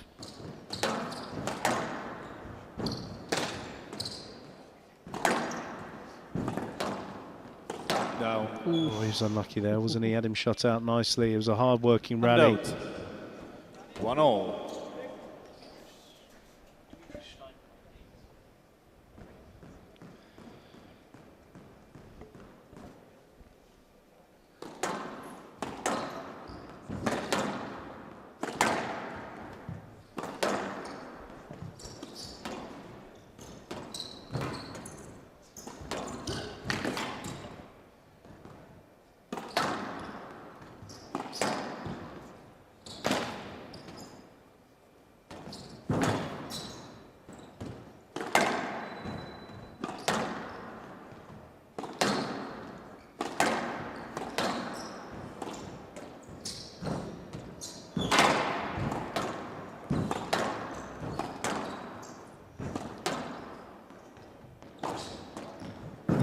Down. Again, just overstretching on that one and clipping the top of the tin, and Mueller. And out. It's looking good here, isn't he? I just feel like he's just going to be the more savvy of the two in this scenario. Well, there's Dimitri looking very preppy, enjoying proceedings.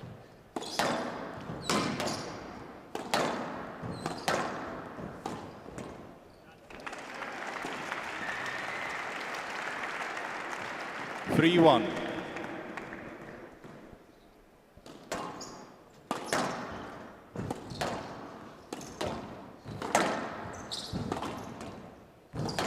Throw to Wilhelmi. No room to play. And out 2-3.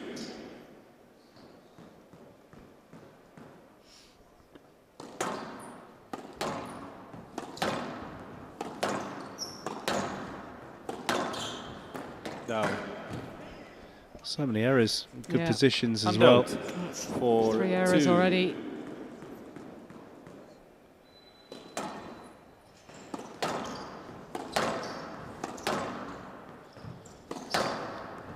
And these are massive point opportunity when you think of the ranking of where Wilhelmi is with the gold. To get a result here would really help his ranking. And that is a scandalous improvisation. What a wonderful shot there from Mueller. Court service, please. We watch here, there's a miscue and then a beautiful recovery for Mueller. There, he hits the frame, and that is really, really skillful. Miller, do need to go to tower So now? good in those situations, though, isn't he? There's not many players that are better at sort of reacting instinctively. Lovely hands.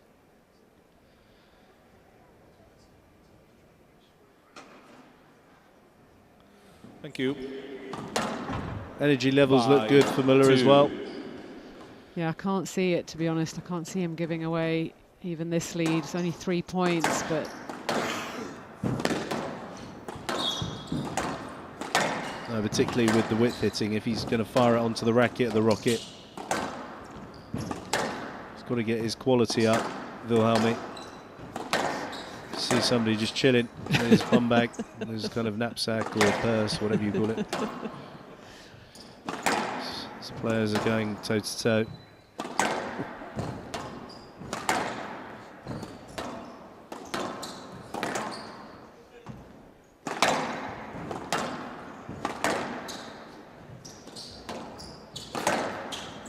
Oh, he needed a bit of fortune.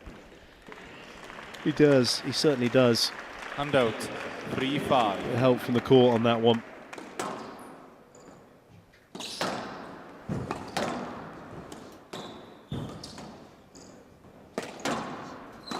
Well, Mueller felt that one was out of court. The rally goes on, nothing from the referee, so therefore there won't be, unless he decides there's a let ball. No let. We play a slut on that situation. Mr. Amazing. Wilhelmi. Mr. Wilhelmi, I'm not sure about your ball on the right side wall. It was very close, not sure. We play a slut on that one. It's very frustrating when that happens. Let's have a look. This is just for us. Mr. Miller. Oh, it's out. Mr. Miller, I need you to play on. We just been to the towers 2 rallies back. 3-5. So the shutout given as a no let, but the let ball given for the out of court. Excuse me.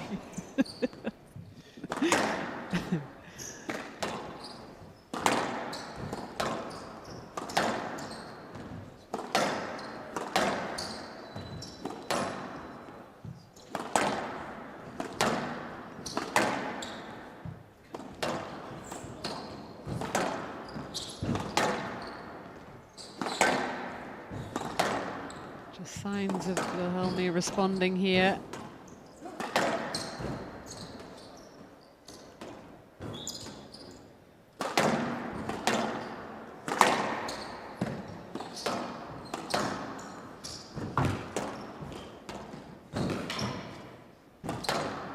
Yeah, this is a good working rally. Can he stay? No let. Oh, just as I say that, he's been no letted. Clear review Wilhelmi on a no let decision. The one thing I'll say about this for Wilhelmi is that he does make contact with Mueller there. There's no way that's a no let. No. It's actually a stroke. The shot's prevented. Look, the impact on Mueller is substantial. See it from here. Therefore, the shot's prevented.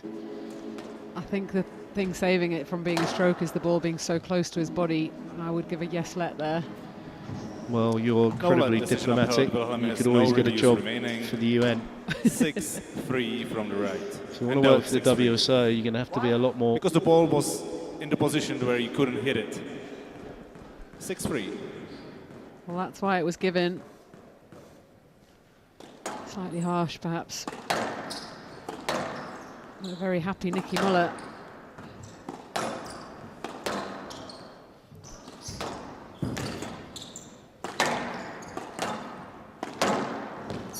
Oh, and there you go. So the tongue comes out and the head nod. He didn't mean that on purpose. 7-3. That was a fluke. But it caught Wilhelmi out. Took middle stump. He's going to make use of this, Mueller, you can tell. Yeah, I mean, he's got far too much experience to give this away, that's for sure. Wilhelmi will have to do something very special.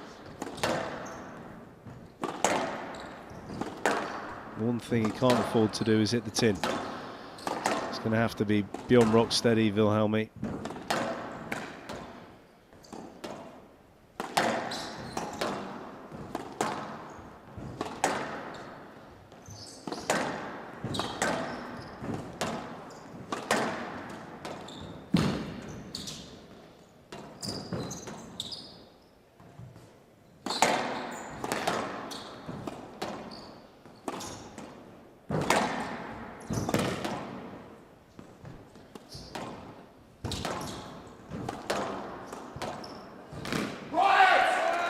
Well, it's a big rally. Let's see what happens after this big celebration. The crowd loving that one.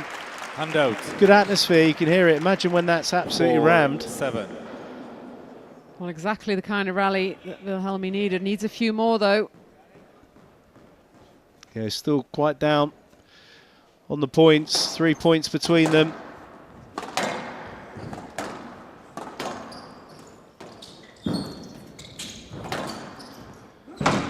Yeah, it's well played. Mueller knew that was a massive point.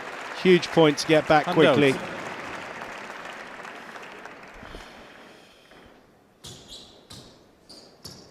8-4.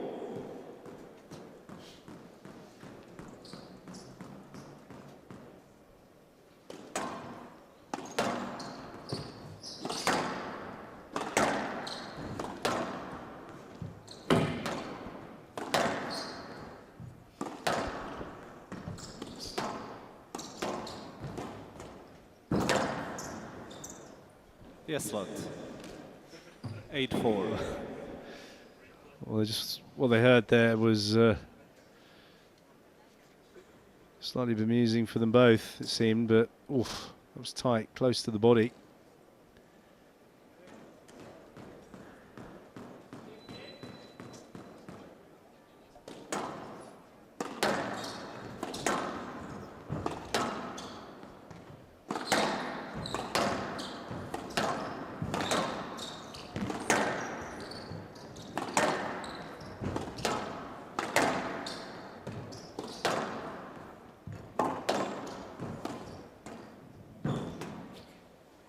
Out.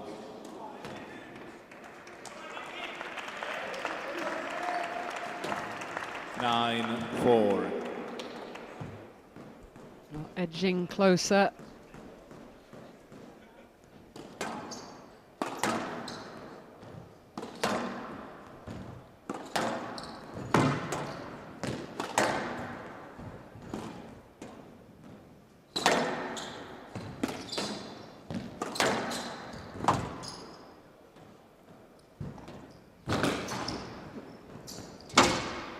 That's a brilliant shot from Mueller.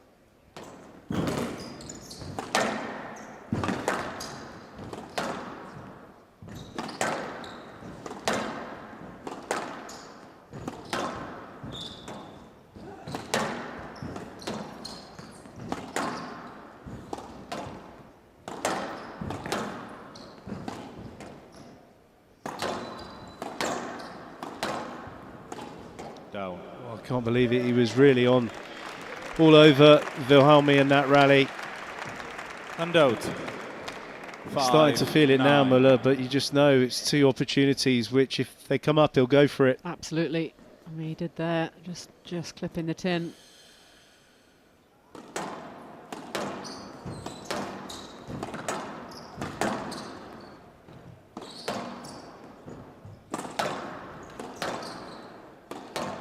Slot 5-9.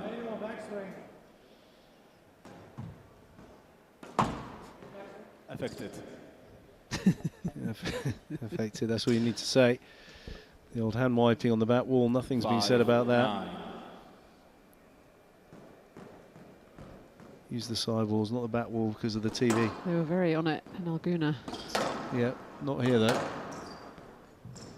Ironically, it was Remy Svek was repping in Alguna. He was.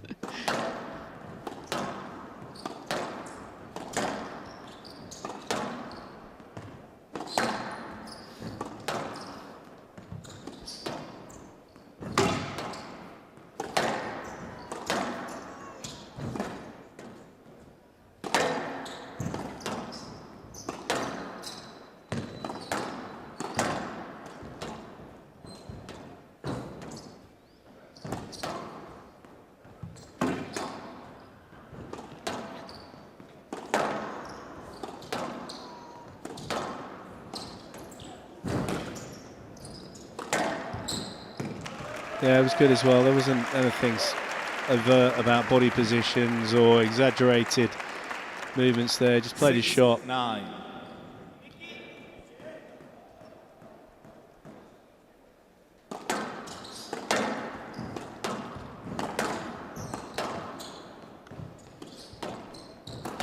Oh, he see Nicky Mueller there, the foot stamp, gritting his teeth. He's over the moon. It's like somebody's just delivered him a ginormous bar of lint.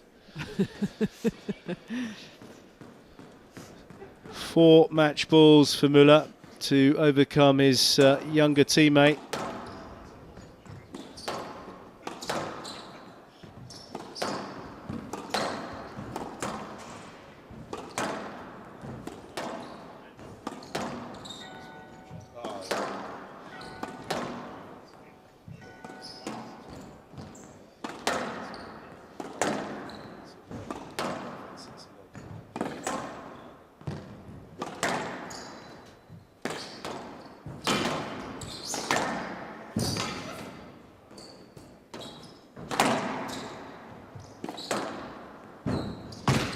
It's well played. It's a great win. It's a good win. He was under a lot of pressure there, Nicky Mueller. Really, really good win. 2 games to 1. A lot of respect, and there should be, but all credit to him because he lost that marathon first game and he battled back brilliantly well. So 47 minutes, some really, really good squash between the two Swiss players, and Nicky Mueller, who has been the one that kind of has led the way for this newer generation on the PSA Squash Tour, has overcome one of the players that will be following in his footsteps, possibly 2 games to 1. We're going to hear from him now and Dom. Nicky, congratulations on a fine performance. Congratulations on a fine comeback. You got that back well after the first game. Yeah, I knew the first one was going to be crucial, but even though I lost it in tiebreak, I knew I put a lot of work into his legs. I'm feeling pretty confident, pretty fresh, so I knew even if I lost the first game, I know I can still back it up and win the match in 3 games. You did very well, and in that third game, especially in the beginning, I felt that you were firing out all blocks right from the get-go. Yeah, obviously it's a decisive game, so you have to be on it from the start, and it helps when you have a couple of points lead. But the lead shouldn't be too big, otherwise you start to think about, oh, last time I was 10-5 up and even lost the match. But no, I'm just very, very happy I won that match and got through in 3. And we are happy to see more of you at this year's Grasshopper Cup. Now, It's the second time in a row at this event that you play a compatriot in the first round. That's kind of a new situation for you. I mean, for many years you've been the only Swiss player that has been ranked up so highly. What do you make of this? The Swiss players might beat me in league and in Swiss national champions, but when it comes to PSA and to the Grasshopper Cup, there's only one Swiss who wins the match. We heard that. Ladies and gentlemen, please give it up for Nicky Mueller!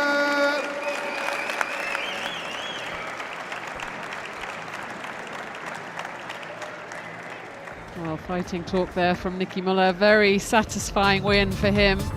Getting one back over his young compatriot after the 2 previous losses. As he said, still unbeaten in PSA against this player. And using all his experience. Interesting to hear that he was quite happy with that first game. Felt quite confident physically that he could back it up. And it became a sort of one-game shootout. You're always going to back Nicky Mueller in that scenario. A very good display of squash in Switzerland for the local fans here in Zurich, that's for sure. We've got 2 more matches coming up for you, and it's another bit of Swiss squash involves Cindy Merlo, the Swiss #1, taking on the Flame, Katie Malliff of England. I'll be on that match with Johnny Williams.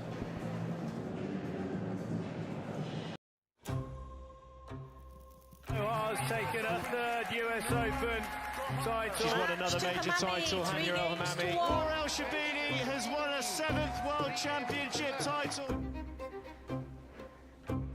They have consistently, for the past 4 years, raised the level of the women's game. Good shot. When I won the World Championship, I never thought I'm gonna win 7, and I never thought Nicole's record's gonna be broken anytime. I thought what she did was something unbelievable, and no one were gonna reach this. For her 8th world title. You have to have players like her come through, and she said she wants to match up and win the record. It's definitely a long journey to become a world #1, and I've always thought that I want to be a world #1 faster than the rate I'm going with. I don't think I will ever stop playing this game until I win this title, because it means everything. It's the most important one.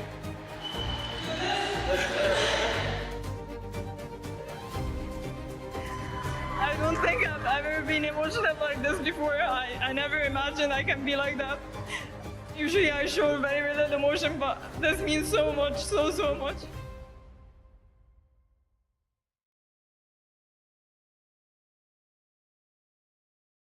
Gonzalez 8448 has asked, you have to be one of the smiliest and most positive people I've ever seen on a squash court.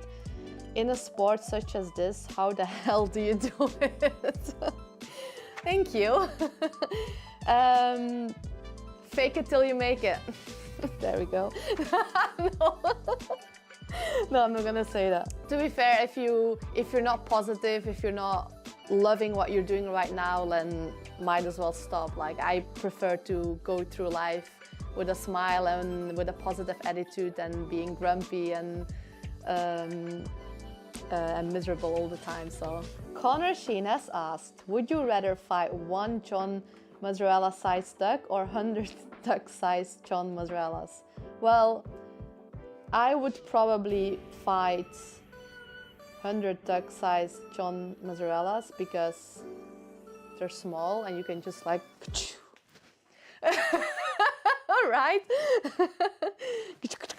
All of them. So that's what I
yoga class. You can use like a class. You can think of a... C'est bon là, coach, ça va? La posture? C'est pour le stretch. Incroyable, C'est bon, c'est incroyable. Non, non. Super bon. Now you imagine his voice like a... Oh. Breathe.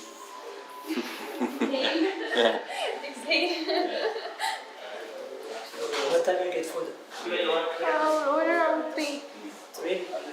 Maybe let's go to the room and that is easier, we can finish the work. Here? In my room? Okay.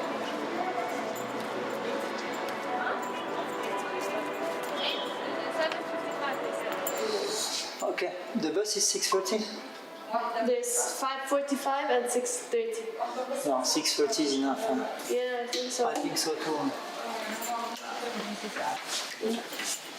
Sure. I think it's enough, yeah. It would be too early to wait there. And Yeah. It's gonna be hot as well. There's no wind today? It's only hot today. It's very hot. But apparently at 8 it's gonna go down. Hope. Like yesterday. Any conditions, you're the best. Yes, thank you.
Half-time. Half-time. Welcome back for the second to last match. We've had 8 matches already. This is number 9. Katie Malliff of England taking on the Swiss number 1, Cindy Merlo. I'm Joe Barrington, joining me, Johnny Williams. Thank you, Joey. This is the heavy schedule of Swiss players, one after another. 4 matches in a row this evening.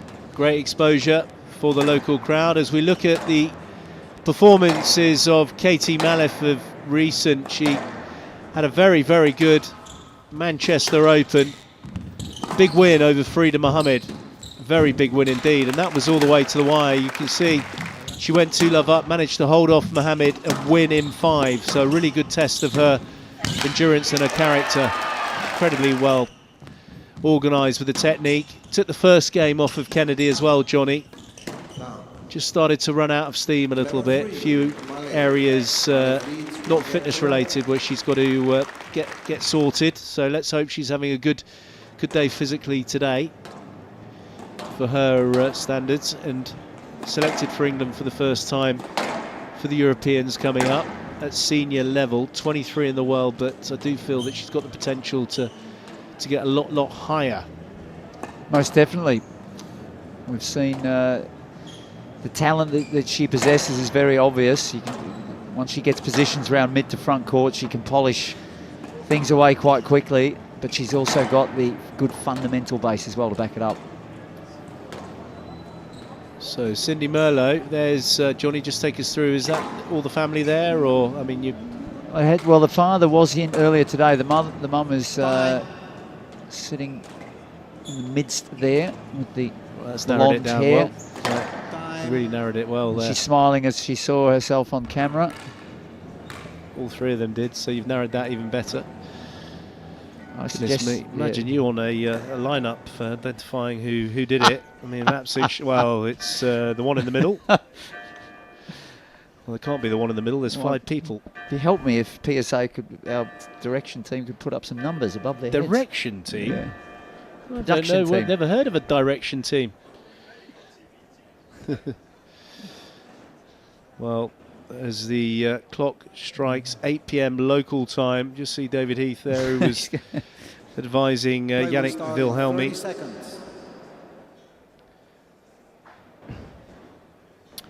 So Katie Malliff now, she's coached by Sue Rose, formerly Sue Wright. Play will start in 15 seconds. And give us a little bit of insight into, there's Marco Podolsek, into the coach of Cindy Merlo. Well, she's, from all reports now, she's based in Egypt and she's working out there. I don't know a lot, to be honest, about who she's working with, because she has, it's been musical chairs with the coaches, to be honest. Really chopped and changed so often. She did work with the national coach from Switzerland for a short period, Cedric Kuchen. Yeah, who else? Never with me. Yeah, no, but you said musical chairs, so how many chairs? She was coached, she went to Wycliffe, of course, was coached by Johnny Harford for a period. Right, she was in England there, okay, interesting. 1-love. Based in Egypt, and just forgot to do a stopwatch there, Johnny. She adjusts it now after that ripping boast, and the crowd really behind her, she'd expect.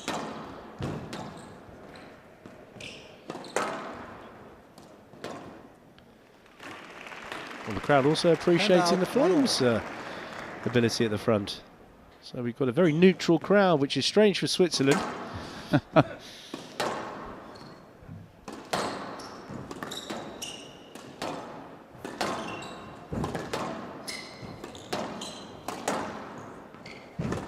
Down. 2-1.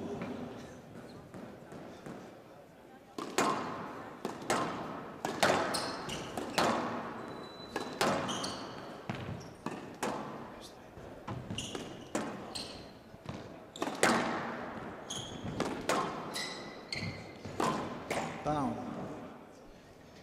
3-1.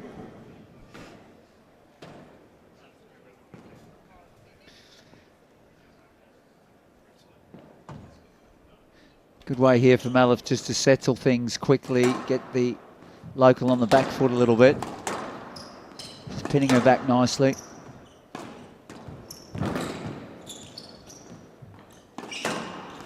Ducking for cover there, Joey. It's not really going to work. Yeah, it was 4-1. See there, and unfortunately a long way to go.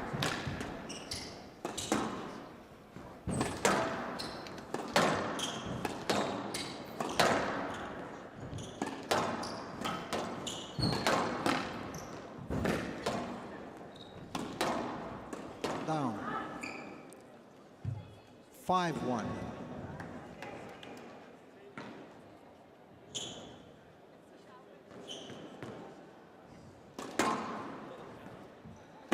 Down. 6-1.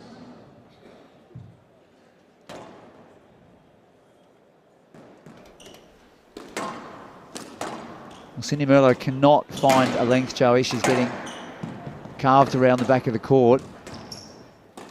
And that is loose again.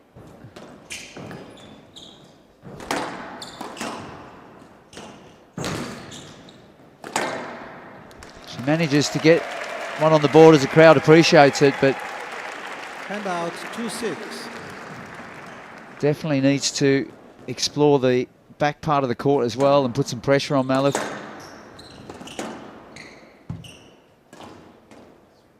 Not up. The movement you can see there was found wanting. Last time these two played was not that long ago at Optasia. 2 tie breaks, but then followed by 11 love in the third game in Malliff's favour. Down. 8-2. Miss Merlo, please don't wipe your hand against the back wall. Thank you. 8-2.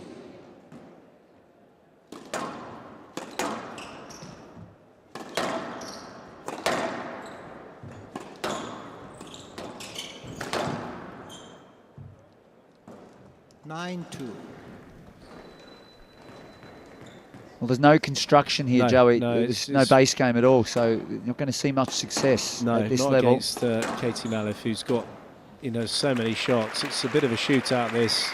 As you rightly said, there's nothing to the back of the court. 3-9. Just see Narongo Ha with Zach Alexander, who's on coaching duties with her, former PSA player from Aussie land, based out in the States. Strings a good racket as well. He started off as a stringer. Really? Yeah. Stringing and doing the grips. You want to be on song for Gohar because she'd let you know if you were slightly out of tension. Yeah, exactly. That's too good. So the court becoming a gigantic space here for Cindy Merlo with the best of 3 as well. This could be quite ruthless if she doesn't try to get some type of base. The chap in the shirt, I'm not sure who that is. I'm sure you can shed some light, Johnny, being from Switzerland, but Katie Malliff leads 1-0. I think it is the aforementioned chap from Egypt that coaches her. We'll have to do some more research there, Joey. Katie Malliff just getting her campaign going in exactly the way that she would have liked. Building quite nicely with some good lines to the back of the court. Her game has developed in leaps and bounds of late, and Cindy Merlo's just giving away the mid part of the court far too cheaply. If she doesn't find a length and get Katie Malliff digging a bit in the back of the court, this could be a repeat of game 1, I feel. You're just seeing those highlights, the chap in the shirt. 60 seconds. With the camera here, it's on the flame. We haven't got the far side, and we can whisk up some magic. Cindy Merlo's advisory service just tucked behind. You can see she's there. We can get it from this camera, but he's just behind the stand there talking to her in the outrageous shirt. See it now. Something that Miguel Angel Rodriguez would be incredibly proud. I mean, that's a belter. See Miguel in that one. I'm not sure who that is. So he's obviously from Egypt. He's from Egypt? Because you said she's training in Egypt. Yeah, that's why I'm taking an educated guess, Joey. Let's find out who that is. Sure, with all your contacts. There we go. Yiha Essam. It's not the younger brother of... I'm sure he was... I'm sure he was... Shihab Essam? No, not Shihab Essam. Mustafa Essam, who is based in the States. I think that's his younger brother who was playing in the States when he was younger and he was based out there. I remember seeing him play a junior tournament. That was a long time ago. So his older bro played in the World Juniors for Egypt. Down. She just served an ace as well. 1-all. Goodness me, these points are coming thick and fast, Johnny. We can't keep up with them. Yeah, Mustafa Assam's younger brother. He was a decent player, he was. Very powerful, Mustafa. Still is. Coaches away in New York.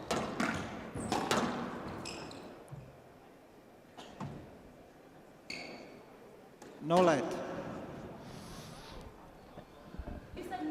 Yes, decision is a no let. Play review Merlo on the no let decision.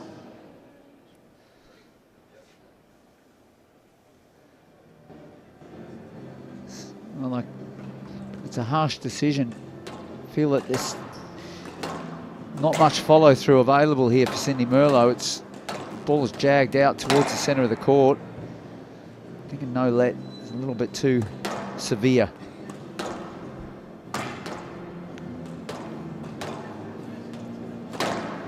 Let's see whether or not the video ref agrees. He does. Yes, that decision overruled. Merlo has one review remaining. 1-all. Merlo serving from the right. 1-all. 1-all.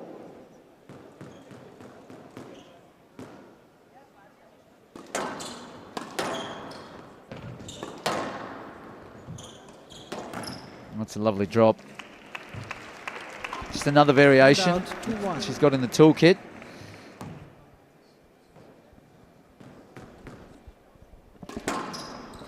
Just goes to prove how old we're getting, Johnny. Because I'm just going back to Cindy Merlo's coach. He was a youngster when he was playing. When I saw him in America, well, he's still a youngster. But I mean, yes, talking you know, a young teenager.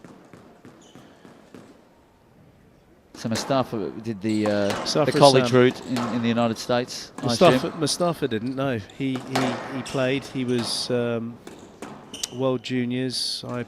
They came to London and I did some training with them. I played them all one after the other. The World Junior team once at Lamb's Club in London. Abbas Kawu was their coach at that time. And then he played PSA for a while and then went into coaching Egypt and then to the States, where he's been and doing a great job. So there's the brother. And out, 3-all. Well, she's been instructed to continue firing it in short. So far, it's working.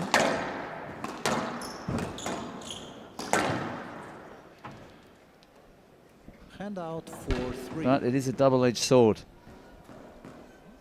She's going to leave her positions quite vulnerable in the court. If she doesn't get it right, that's going to be a stroke. Malliff. 5-3.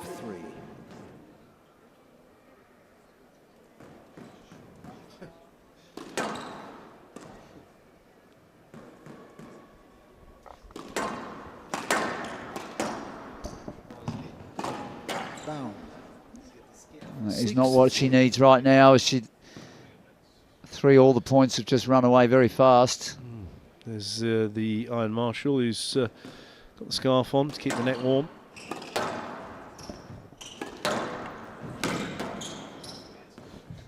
It was a Thierry Linku-esque, used to do it with a towel. Oh wow. It's like a short game. It's like a short game, side to side stuff. If you can boast angle, I can boast off of that. Hand out 4-6. See Rob Greengrass there, the front row, taking pictures as ever. You can always see him in shorts with the tennis racket tattoos on his calf. was desperate to get squash rackets, came out and realised they'd done the wrong rackets. But what can you do? That was down. Down. Ball was down.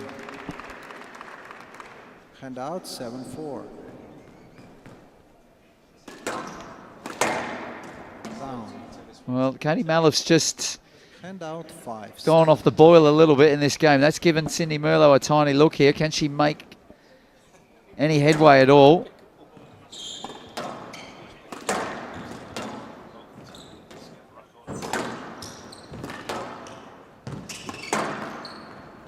And there is the width. Yeah, it's a good width. I mean, I reckon there's not been a rally that's gone over 30 seconds between these two. Would you bet against me? No, this game has certainly been in the front half at least 90% of the time.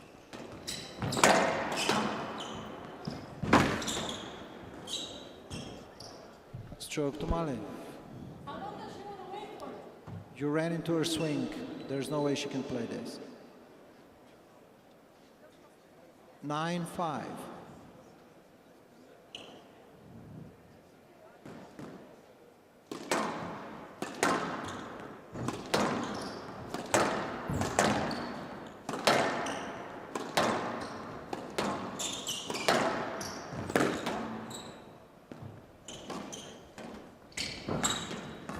Yeah, nice shot. Nice shot from Merlo. Crowd desperate to see a bit more in this match between the two of them.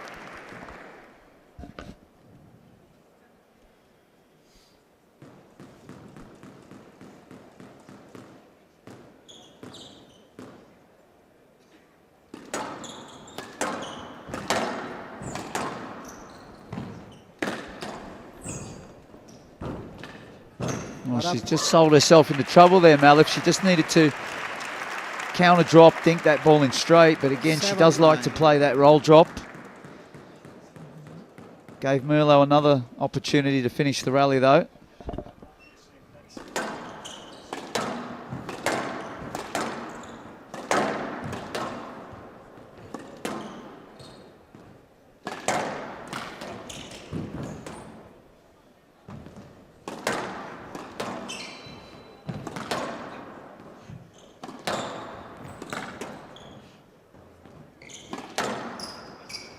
It's good length. Cindy Merlo just hopping a little bit there, but Katie Malliff. Match ball. Well, looks like she's something to. You okay, Miss Merlo? Something in the hip area.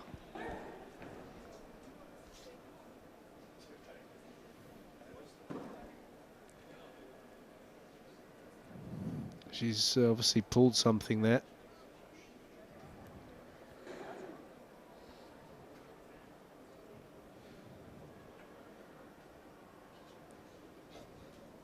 Then 7 match ball. So 3 match balls for the Flame.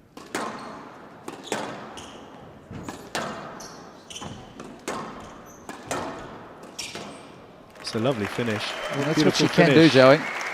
Lovely finish on the forehand side, open racket face. Match ball. Doesn't look like she's hurt herself. It's okay.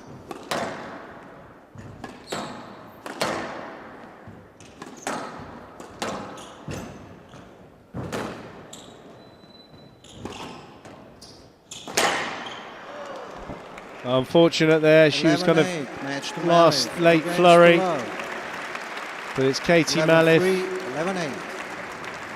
managing to get the win. 16 minutes for this best of 3. 11-3, 11-8. Katie Malliff moves into round 2, and we'll be hearing from the Flame very shortly with Dom on the mic.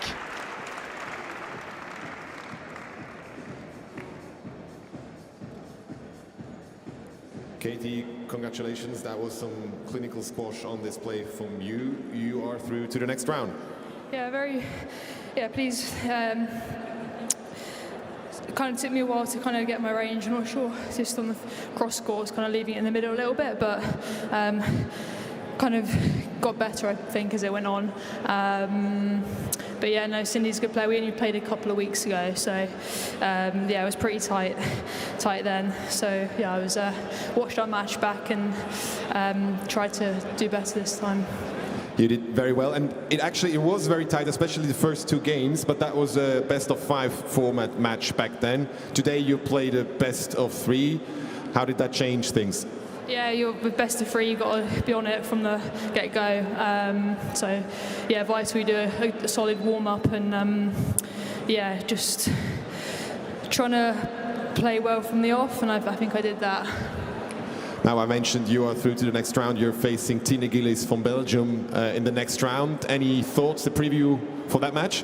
Yeah, I mean, we played a couple of weeks ago in Egypt. Yeah, she's a great player and gets a lot of balls back and makes it pretty tough. So, yeah, it'll be a best of 3. And we are very pleased to have you here. Ladies and gentlemen, please make some noise for Katie Malliff.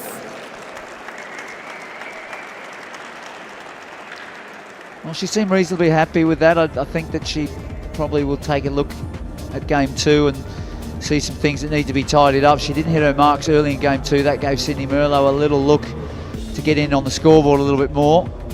But she'll certainly have her work cut out in that next round against Tine Gillis. Renew the battle that she had with her in Elguna. But she is certainly making inroads against top players, but only her best squash will really give her a chance to deliver on this big platform here at the main station in Zurich. Well, the last match of this 10-match best of 3 feast, it's Mohamed ElSherbini, the cousin of Noor ElSherbini, taking on local player David Bernet, and I'll be handing over to Vanessa Atkinson and Johnny Williams for the last match of tonight's play.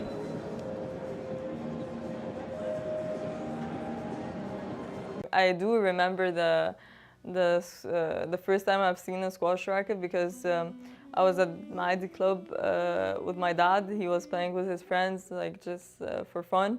And then I'm pretty sure it was his racket, so I have seen, and I was like, I took his racket and I started like just hitting the ball on the wall and then just running around, you know, like a happy kid. When Nana started playing squash, she was very slim, and many coaches started saying that she cannot play squash because she cannot hit the ball. And was one of the main reasons that she's hitting the ball, I mean, maybe very hard. And because she likes challenge, she likes to compete, she likes to have something and achieve it. I had Mohamed as a main coach, the first one, when I was maybe 10 years old, 11 years old. He was known for having a good technique, but also hitting the ball really hard. This was the secret, one of the secrets why she hit the ball very hard. So obviously my ID club was very famous and had a very good reputation in squash. It brought up amazing players such as Barada, Omar Bouloussi, Omne Abdelawi, Karim Darwish, Amr Khalifa.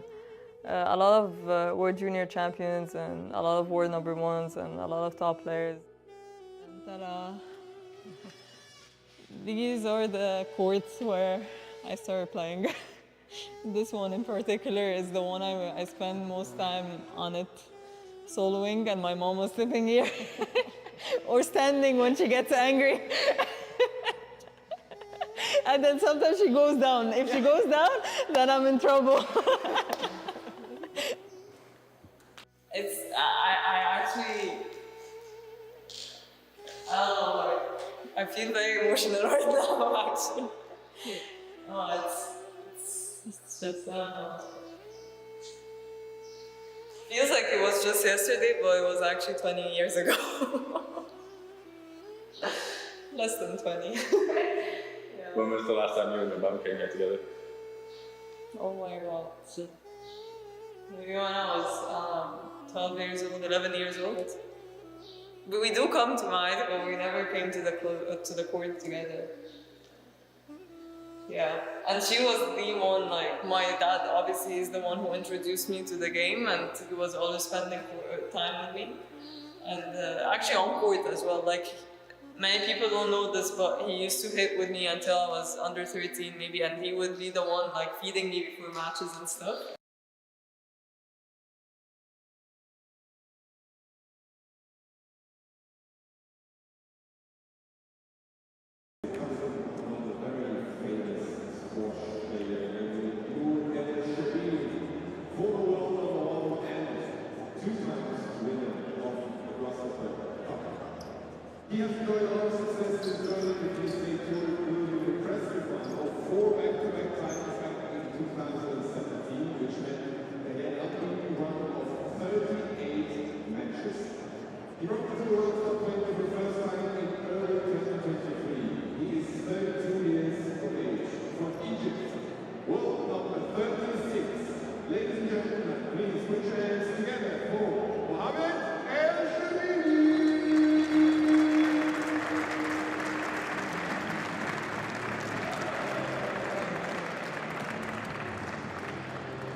Half time.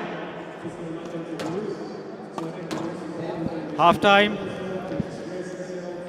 Welcome back, viewers, to the last match on today's schedule. That is match number 10.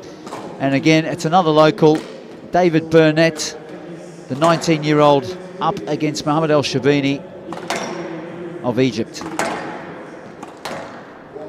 Johnny Williams, and a great pleasure once again to go through this match with Vanessa Atkinson. Good evening, Johnny. Hello, everyone. Obviously, I have a bit of a side interest in this match, a well-vested interest. Been coaching David for a long time, Vanessa, so 98 in the world now. He's just snuck inside the top 100. Tremendous worker, great attitude. But as David Heath, who also does a lot of work with Swiss players, Yannick Wilhelmi just a couple of matches ago, he's getting interviewed there by Dominic Penkov. I'm curious to see, obviously, how he will hold up in this bigger stage that he's not been on before. Nope. Absolutely. I mean, as you said, just inside the top 100, up against number 36 in the world, but you'd certainly expect him to be able to provide a little bit of resistance. And it's a nice opportunity to show his abilities on a big stage for the first time, I presume. Yes. Yeah, certainly in a glass court environment, Squash TV. The two titles were at the back end of last year. He won the Swiss Open and then in Bern. So he's been sort of working his way up the rankings. Mohamed ElSherbini has been as high as 15. He's got that, real sort of classic style, very good racket preparation, upright racket. But he's able to use a lot of hold in all situations, and that's where Bernet's going to get tested. Can he defend against that? Can he hit good marks under pressure?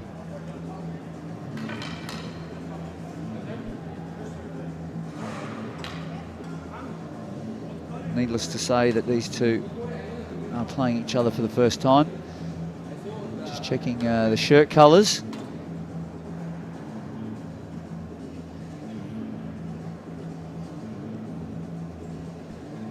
Well, the station, the original building, built in 1847, Vanessa. And the underground systems were put in place in 1990, so it's just, it was done stage by stage, obviously, but it's actually been voted the best railway station in Europe in 23 and 24. Is that based on efficiency? Probably has, or the actual building? Yeah, it's something to do with the 2,915 trains that run through it. On time. Yes, daily, on time. exactly. 15 Shivraj seconds. Singh. He shouldn't have too many problems here, I wouldn't think. Vanessa David, very fair player. Mohamed ElSherbini. I think this is going to be a good Grasshopper Cup 2025 clean men's battle. round 1 match. Mohamed ElSherbini of Egypt to serve. David Bernet of Switzerland to receive. Best of 3 games. La ball.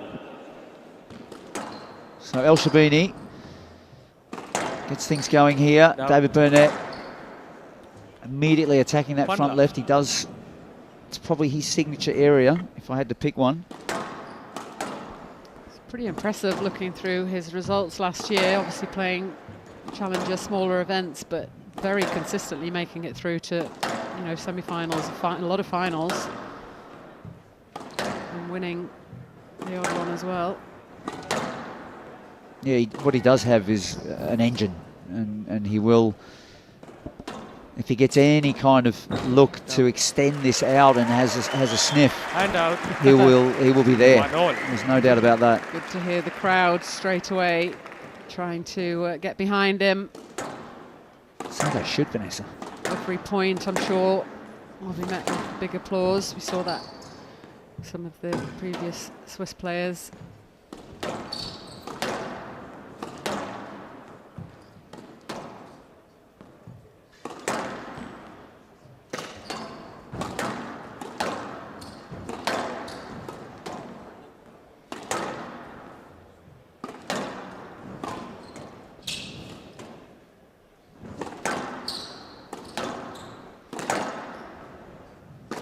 Down. There's that hold quality of ElSherbini, And just out. able to 1. switch that ball just with enough sharpness on it, draw the error from Bernet.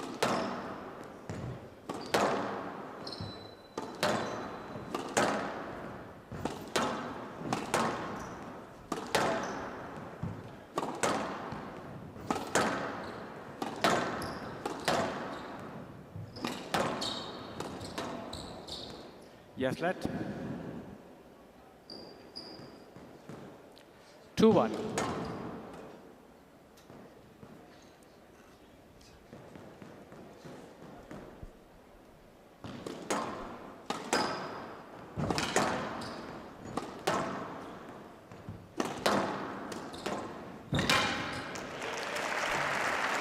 Spot on there again, that lovely attack on the backhand side, mid-court. You're going to see him attempting to do that. Good start already. No sign of nerves.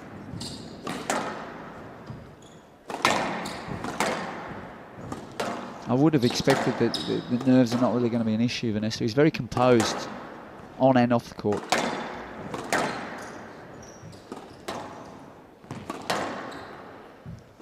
Well, also ElSherbini, the type of player where he's certainly going to be able to settle a little bit. He has the hold, as you said, but otherwise relatively orthodox for an Egyptian player.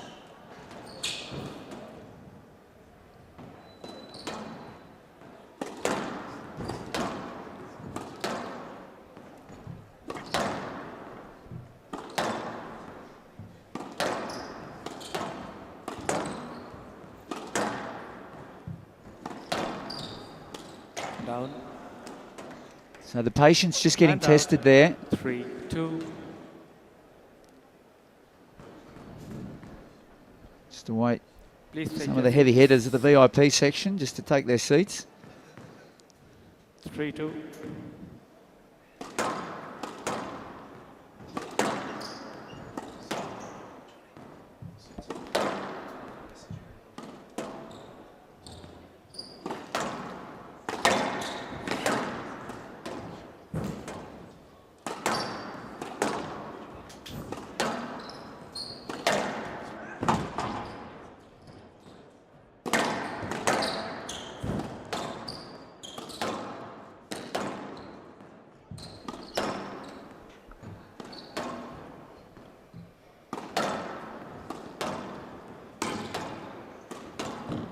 that is a wonderful finish there. ElSherbini showing how that wrist can get to work. Beautiful angle there as he carves it into the neck.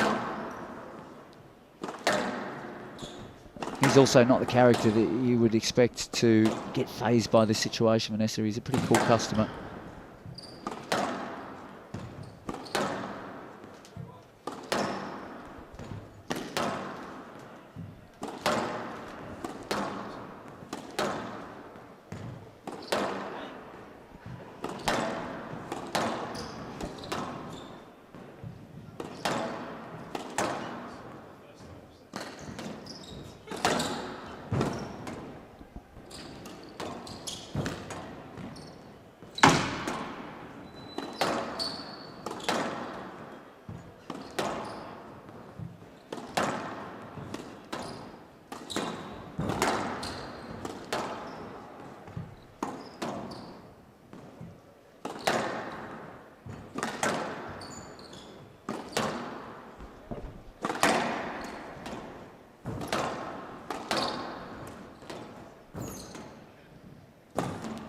That's a good searching rally again. He's sticking to the task here at Bernet. He's certainly making ElSherbini earn every point.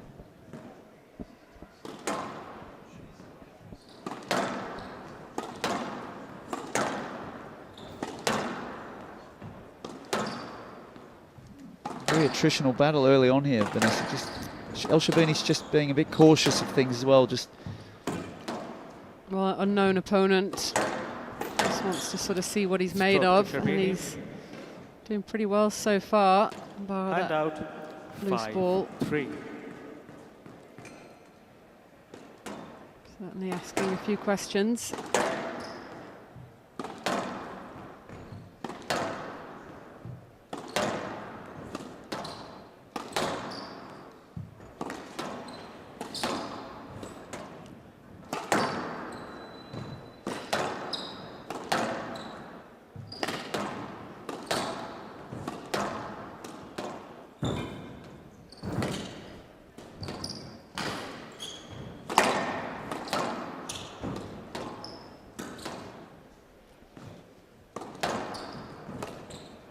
Wonderful work there from ElSherbini. Got to give him his credits there.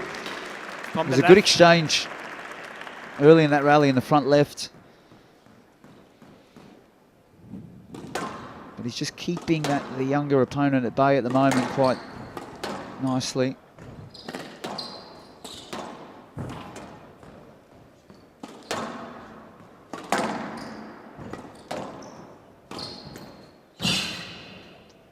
Thank you. He's called it. It's good to see. 7-3.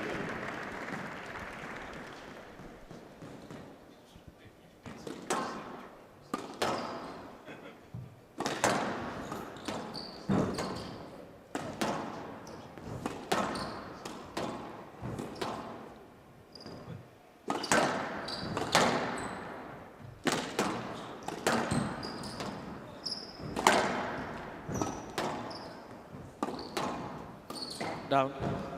Just forcing it. We've seen that a couple of times now, that he's feeling the need to go a bit lower, but that's due to the pressure that ElSherbini's returning on him. Other than the forehand overhead that was miscued, he's no unforced errors. Just good professional performance so far, Vanessa. It's gone down. Hand out.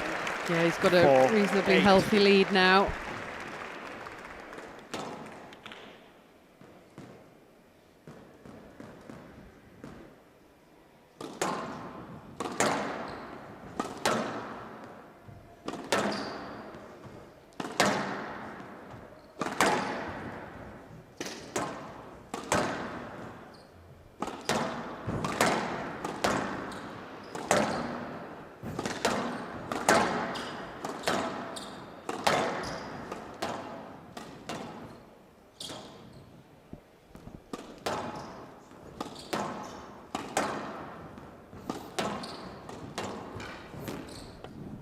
Another squeeze. Hand out. Accurate work from ElSherbini. 9-4. And also just picking up the pace in that rally, you can start to feel that he's found his comfort zone now. Been biding his time well. Just has that extra sort of layer of class, obviously, with not just experience, but shot making around the front. Down. Another error. So 10-4. Bernet, good start in this game, but the back half of the game has absolutely belonged to ElSherbini. 6 game balls.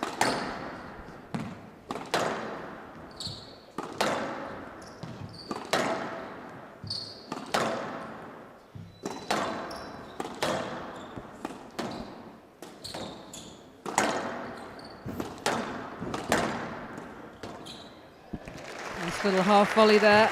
And out. 5-10. Game ball.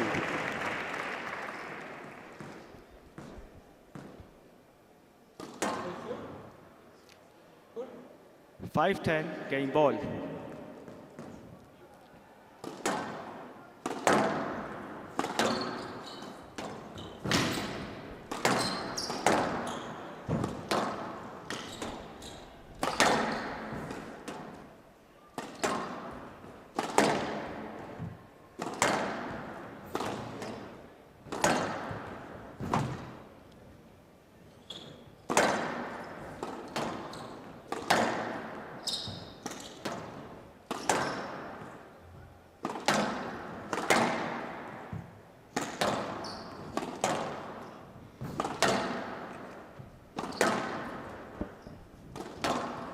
Got up. That was a nice finish. Attacking that front left again, that's where he's had most of his success, where he's picked up his points, Bernet.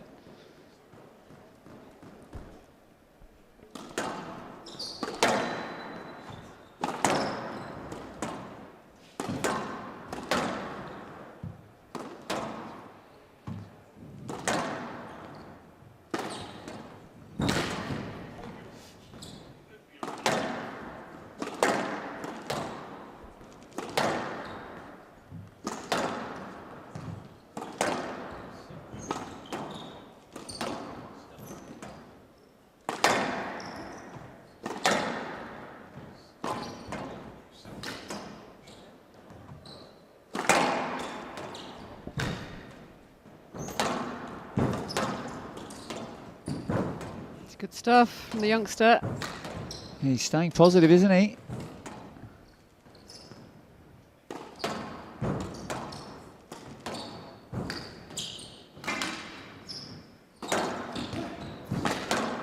Tough rally. Oh, beautiful.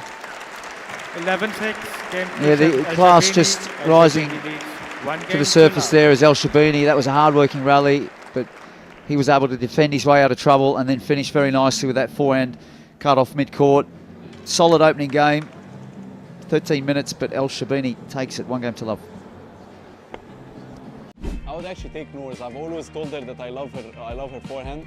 I would take either Gawad's or Jonathan Powers. I would keep mine if I'm being honest. It is the only thing that I take pride in, so I would keep it. I need to be an odd one, but I'll take Faris's. I don't know, he doesn't look like he picks a lot of balls back, but when he sees the ball, he pounces on it, and it's very explosive. Peter Nicol probably. I would go for Shabana actually, and I can't believe I didn't pick Shabana for the forehand side as well. His forehand was lethal. Rami, hands down. Fitness, sport. Him though. The man in red, very active, great mate of mine as well. Cedric Corkin is now part of a trio of national coaches in Switzerland. Resume in 60 seconds. And you can see him there really trying to energise his charge.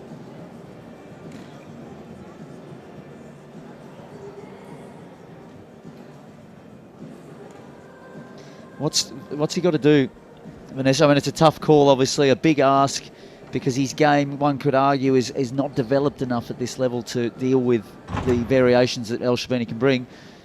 But if he's got to try something, what one thing would you try to sort of say to him? I mean, I don't think he needs to massively change his game plan, because I don't think, as you said, I don't think it's there for him to come through this. But it's all about just trying to provide as much resistance as he can and sort of execute it to the highest quality possible.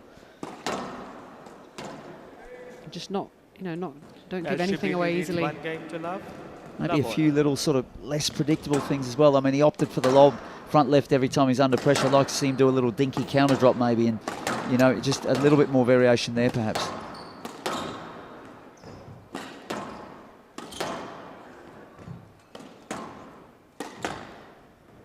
He was slightly heavy with the volleys there, is a good example. Got away with it.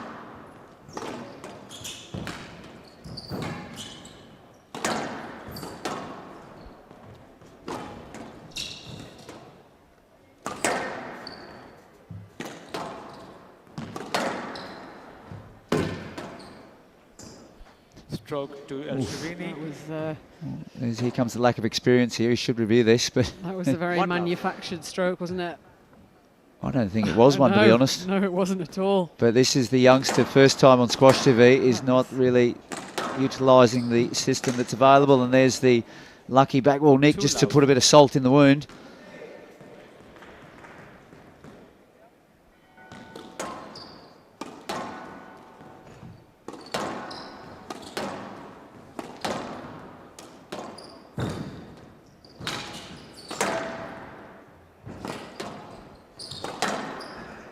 That forehand mid-court area is a problem because ElSherbini's got from the left. Numerous options. We've seen him take that one in short and then a good length there down the line. Really asserting himself here early in game 2. Out. And out. 1-3.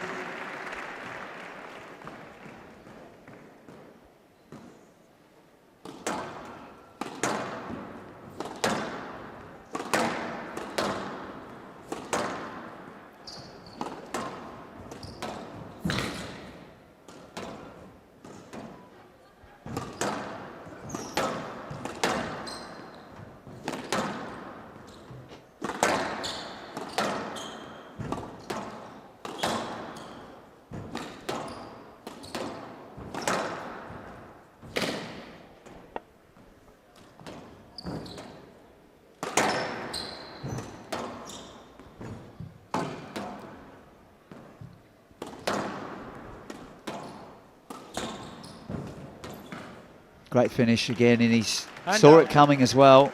Yeah, it's predictable and it's also heavy.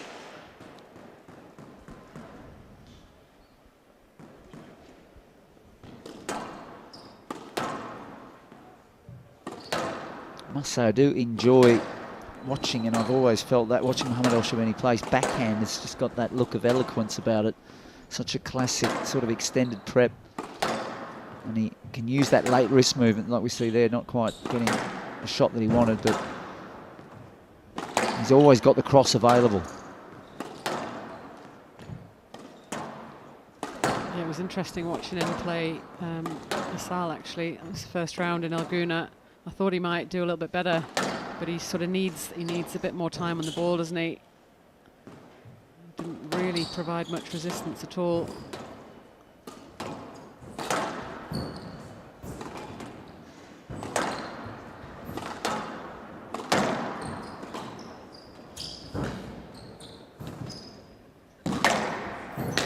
A lot of problems around that forehand mid-court. That lob just a bit short, but the pressure was already built up from the left quite nicely from ElSherbini front left. This is a good hit out for him. He's actually got another Swiss gentleman waiting in the wings by the name of the Jet.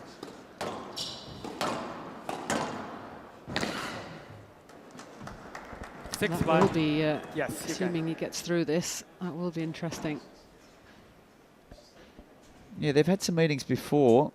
Germany 2024 was the last one where Dimitri Steinman beat Mohamed ElSherbini. Not getting ahead of ourselves, but obviously with Mustafa pulling out yesterday, Vanessa, it's opened up that half of the draw massively, and for none other than Dimitri Steinman. Down. He's 7-1. 7-1, so ElSherbini's really surging in this game now. This is good confidence boost. Time spent out here and good quality time as well in the way that he's striking the ball.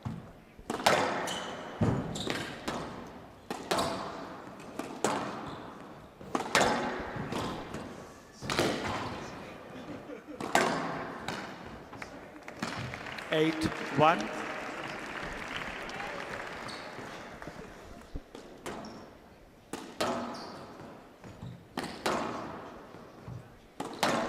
Well, he will keep digging his heels in as much as he can here, Bernet. This is, he's never faced something as severe as this.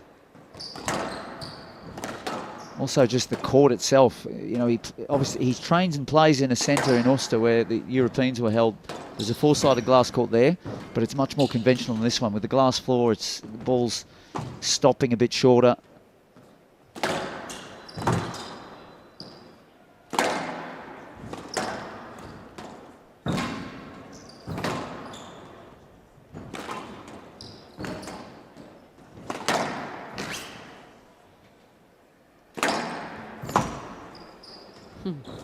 He's hanging on for dear life. Entertaining stuff here. Oh, that is exquisite from ElSherbini. 9-1 from the left. Watch this here. There's the spin and then the blind turn. I mean, that's, yeah, that is pretty special. That's a player who's feeling pretty comfortable out there. Some nice retrievals though from Bernet, who's massively under the cosh. Very good attitude.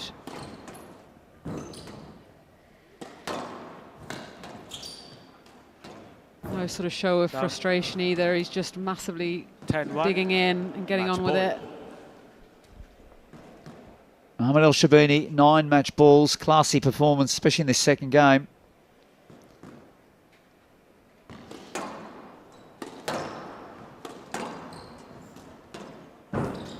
That's what David Bernet has been trying to do. 2-10 match ball. First time we've seen really on the forehand that he's had a better weight, you know, just got the ball nice and tight to the sidewall, short.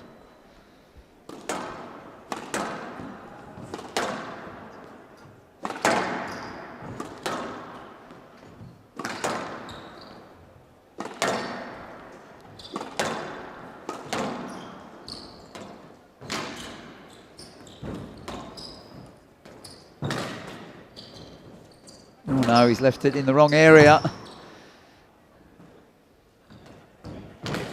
No. Well, very casual there from ElSherbini. But he was not messing around there tonight. He just got better and better as the match went on. First game, early on, he probed and searched and made sure that he did all the hard yards early, and we saw all of the classiness of his shot making in game two. Too much for David Bernet to handle, but he gave a good account of himself. 23 minutes.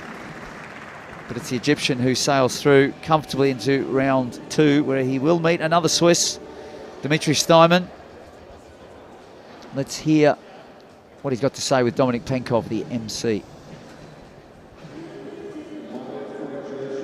It's never easy playing a crowd favorite, but you did very well today and you are through to the second round.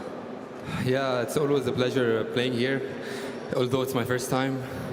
So the crowd is really amazing and the venue is beautiful. David is a promising player and he has the future ahead of him. And definitely was fun playing here today. Very kind words of you. Now, I felt like you really enjoyed yourself out there. You looked relaxed, calm. Was that the correct impression today? I mean, yeah, to play this game you have to be relaxed so you can execute your, your thoughts into action. You have to be relaxed. So yeah, I'm glad that I was relaxed today and I played well. We'll see you again, ladies and gentlemen. Please make some noise for Mohamed ElSherbini.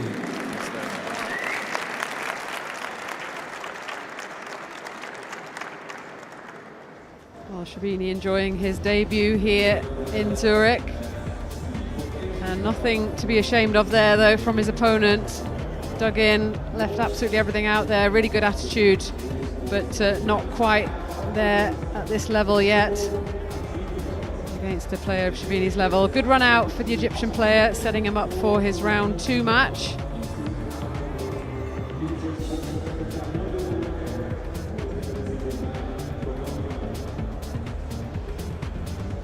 Great view there of the backstand here at Zurich Main Station. What a venue.